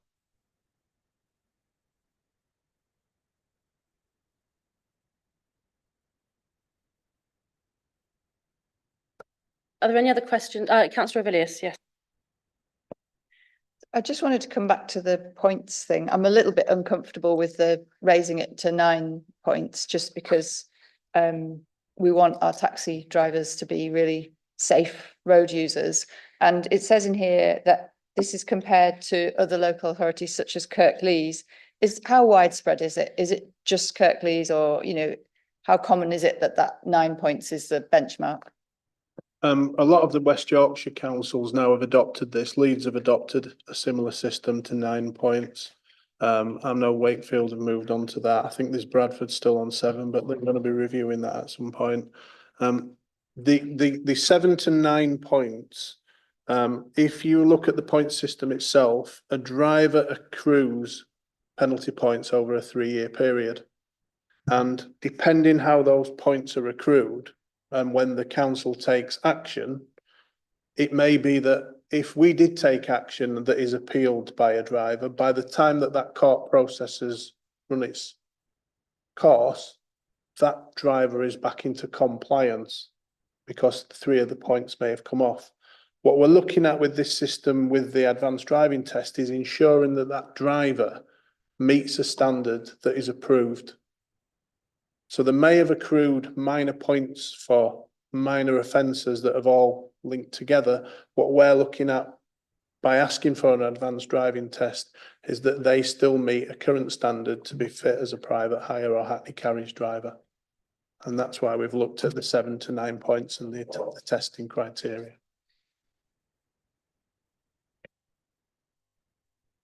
Are there any other questions or points of debate on that or anything else, Councillor Waters?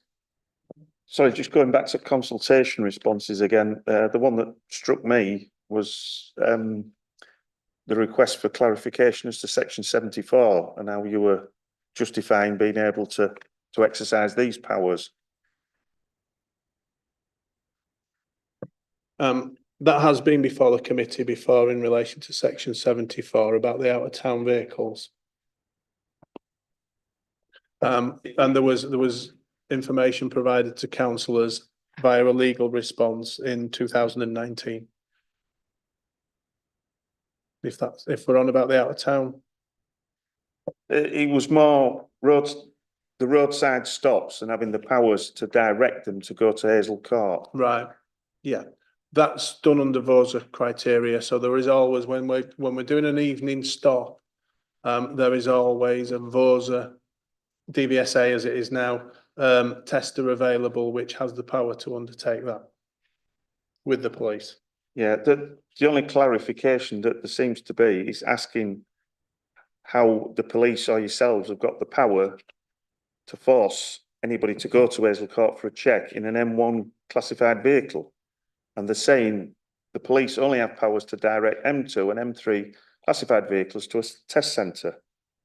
Now, I don't know the ins and outs and the law on that. I'm just asking for clarification because it's an interesting point that's being made. Yeah, the police work closely with VOSA on that one, and they have assured us that they do have the power to direct any vehicle to a testing station, if it be an M1 or an M2 or an M3. We're just going to take a very brief pause just for a couple of minutes, just in case anyone needs a break, and so we can just quickly confer on some legal advice. So if anybody wants to go and get a drink or use the loo, just a couple of minutes quickly to do that, and then we'll come back.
We just wanted a minute to just quickly look up some law and in response to a question that was asked about setting Hackney carriage fares. So I'm just going to invite officers to just clarify that, and just because they've just double checked the law and policy.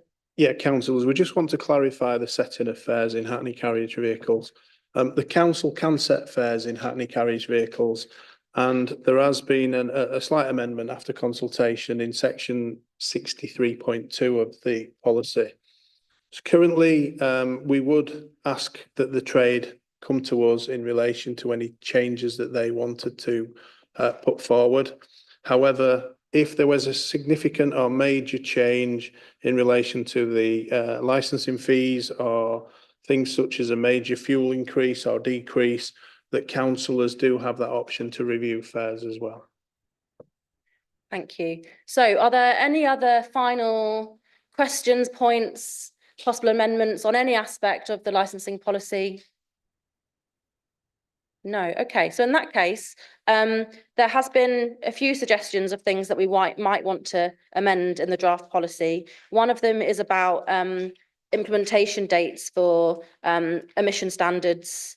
So the proposal would be to have 2 implementation dates, one for wheelchair accessible vehicles, which would be in 6 years' time, and one for non-wheelchair accessible vehicles, which would be in 3 years' time, as proposed in the policy. Another one of the changes is in reference to penalty points on licenses, just to clarify the wording, to make it clear that it's for existing drivers with between 7 and 9 points. And then another proposal, which is amending the pedicab conditions to add the word not, because it needs to be not licensed in any other areas. So the options available to us are on page 12 of the report. I'll summarise. Option 1 is to recommend that this taxi licensing policy as drafted in this current report. Option 2 is to recommend to full council this draft taxi licensing policy with some amendments. So would anybody like to propose either of those options? Either option 1, no amendments, or option 2, some amendments, either ones I just mentioned or any others? Councillor Kilbane? I think we have to propose option 2, Chair. And which amendments? Just the ones that I just listed, or any others, or? No, I'd quite like Councillor Mason to explain his amendment, but he appears to have left. So somebody will need to go over it again as to what that was about. But in terms of the amendment from the officers, very happy for that to go forward.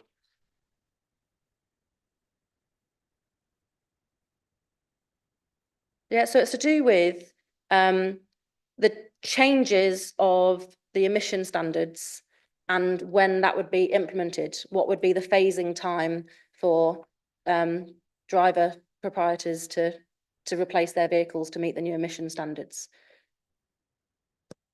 And at the moment, it's just one implementation date. Yeah. For all vehicles. I think what Councillor Mason was looking at is the wheelchair accessible vehicles, which are currently what's called a Euro 5.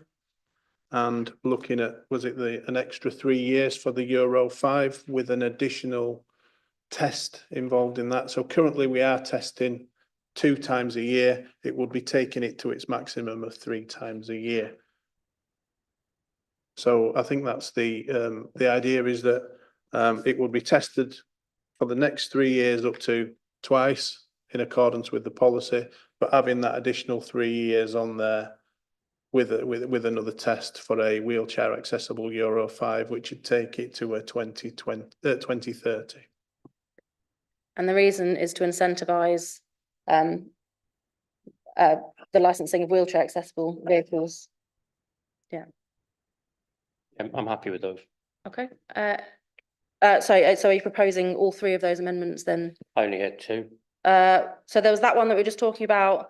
One, just to clarify the wording to do with penalty points on the licence, to make it clear. So the bit about existing licence holders, make it clear that it's 7 to 9 points rather than up to 9 points. Yeah. And the third one was adding the word not into condition 27 of the pedicab conditions, make it clear they need to be not licensed in another area as well. Yeah. Is there a seconder for that? Great, thank you very much, Councillor Smalley. Any other proposals or discussions or debates? Oh, I'll invite the solicitor. Sorry, Chair, just while we're looking at option 2, I note that in option 1, there are some, so the last sentence of option 2 says that certain conditions to be implemented at a later date to be specified. And option 1 refers to an implementation date for sections 13.6 and 14.4 and section 26.3. So I think those would need to be carried over to option 2 or with amended dates as well, because those dates have not been set out in option 2 as drafted.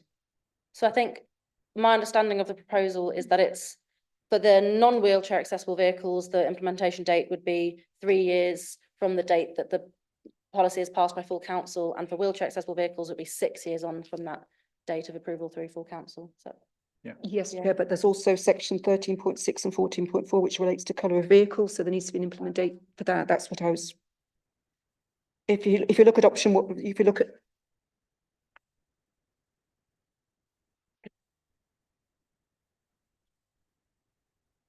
Those dates are in the policy, yes. So it would be for new vehicles coming on if they need to be that colour, or we don't accept that colour from the implementation of the policy. Any existing vehicles obviously would be through natural changes. So those dates are in the policy. So if we're voting to recommend this policy to full council, those dates are specified in the policy rather than having to specify them separately. That's correct. It will be day after the full council.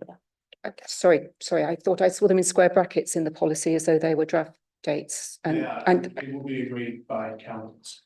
Sorry, they are in. It would be needed to be agreed by councillors, but that is the day after the full council.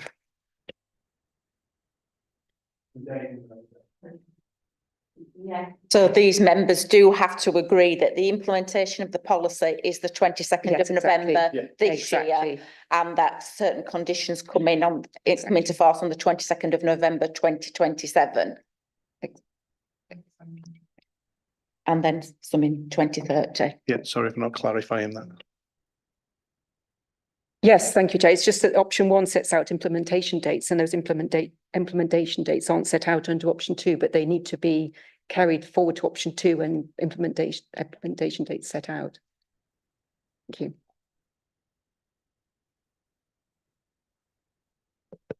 Okay. Are we ready to move to a vote on that, or is there any other? Yeah, Councillor Nichols, something to contribute to the debate? It was more to do with the colour. Because I think, unless I'm wrong, generally we didn't think it was a good idea to implement the single black and next straight away. I was happy to propose something, but I don't know if there was a general view, but it would seem to not get to the end of that discussion about the colour.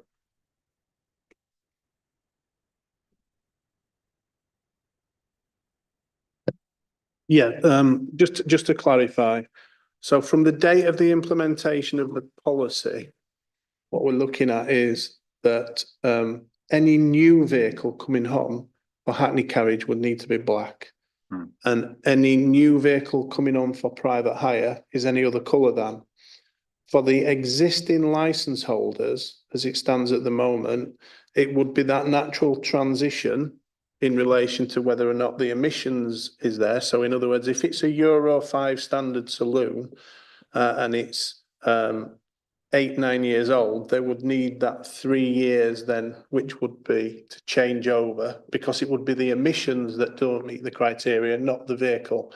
However, if somebody has a red coloured Hackney carriage saloon at the moment that is 3 years of age and it's a Euro 6, it would then be 7 years before that needs changing. So it would be natural change of vehicle or whenever that vehicle is due for replacement. So are you proposing a change to that? Or? So 14.4 then, that date, emissions beat that proposal, is what you're saying? If it's a Euro 5, if it's a Euro 6, sort of hybrid, then obviously it will be natural transition or change of that vehicle. So if you're a Euro 6, rule 14.4 is not going to apply for 7 years? Depending on the age of vehicle. So if you're a Euro 6 diesel Hackney carriage saloon and you are 3 years of age, you would have another 7 years before that needs changing on the vehicle, because it would be 10 years for that implementation of change under a Euro 6. Councillor Hook, was your hand up on this same subject, or was it a different subject? Yeah, go ahead then. Because I was left hanging because I was wondering really whether we needed to do the black thing at all, because as Councillor Waters said, if they borrow from other districts, then that will be a different colour. It's going to be a long time before other things become that colour. There's exemptions on the other way that cars can be black if they're executive cars and all that sort of thing. And I thought the real thing was the insignia more than anything than the colour. So I was just left thinking, do we need to bother with the colour? So I suppose what this comes down to is that for public safety reasons, it's very important that people can tell easily the difference between a Hackney carriage vehicle and a private hire vehicle. So is the door signage alone enough for that to be very quick and easy and obvious, or is the vehicle colour also needed? I suppose that, yeah, Councillor Smalley. Can I suggest, given we've had a suggestion that's been proposed and seconded, we vote on that and then possibly add a vote in terms of whether to add anything else after we vote on that, just to move things forward, because I guess otherwise we're just going to go around in circles. Yeah, you don't want to amend what you've proposed, and we'll go with vote on what's already been proposed as is. I'm happy to not amend. Okay. But, you know, in terms of due process, amendments have to come before the vote, don't they? So we might be going around in circles. Okay. All right. So in that case, it's been proposed that we Sorry, Chairs, I think the proposal is to approve the policy with certain amendments. So all of those amendments need to be incorporated into that vote. I don't think you can approve the policy and then subsequently have a vote to then further amend the policy, can you? but it would be vote Yeah. Okay. So what has been proposed and seconded is option 2, which is to recommend to full council the draft policy with 3 amendments. Is everyone clear on what they are? Do I need to go through them again? No. Okay. So all those in favour of option 2 with those 3 amendments? Okay. All those against? And any abstentions? Okay, so that is passed. Thank you very much, everybody. The next item on the agenda, there isn't much left. For upcoming agenda items, it's not strictly a forward plan in the way that it is on scrutiny, but officers have provided us with a kind of indication of what will be coming up at the next couple of meetings. So we've got a meeting in less than a month on the 4th of November, when we'll be having an update on street trading, which I know a lot of people have been asking for. The Pavement Cafe licensing update and Gambling Act policy. And then in February, hopefully, if everything goes to plan, we'll have Licensing Act policy and the street trading consent policy. Councillor Myers? Thank you, Chair. Just on item 5 and the February meeting for street trading consent policy, can I ask officers a real brief question on that? So understand from public speakers, you're meeting with those concerned. I've mentioned before about the Street Traders Charter, which I support. Is that going to form a basis for your discussions with street traders, so that the policy does take that into consideration for when we get to licensing in February? And then briefly, Chair, to you and to committee at large, is there, if there's any other mechanism by which we could consider allowing the Street Traders Charter to be heard before February, so that we can discuss it, and you could send it to Economic Scrutiny Committee, or request they look at it, or even to the executive to try and put it on their forward plan. I'd be keen to give as much assurance as we can to street traders, and it is a concern to me that they've come back again to the next meeting. So 2 questions there, one to officers and I guess one to yourself and the committee chair. So in terms of the paper for the next meeting, yep, I do anticipate including the charter and seeking your views on that, absolutely. Along with a general update as to where we are. I mean, I have personally sent all the information that I can, including the charter, to the relevant exec members. I know that various councillors, various officers have, are taking that on board along with all the other contributions, and are, looking at all of that, considering all while looking at the policy. Councillor Smalley? Yeah, thank you. It's in my register of interest, but I'm a director of Make It York. I think it'd be helpful to have some of the officers from Make It York here when we discuss that, sort of not necessarily presenting, but here to answer questions, because I can see even some of what was mentioned from the public speakers, that actually having those staff that are there on the ground for Make It York will be really useful to be here present. And then just add, completely agree with Councillor Myers' suggestion in terms of an executive report where something could actually happen in terms of policy change. It might be sensible to invite the relevant executive members here as well. Obviously, I know some of them attend scrutiny fairly frequently. Okay. Really, well, I don't know, does it cover more areas or is it just you? Yeah. We'll take all that away. Chair, vice chair, officers, we'll look at what is the best thing to do, most appropriate, and see what we can do. Okay, Councillor Cuthbertson? Thank you, Chair. Can I just check that we've got the implementation dates as suggested by Sandra in the option 2 version that we've agreed? Right, fine, thank you. Okay, well, there's no urgent business, so that's everything. Thank you very much, everybody, for your time this evening.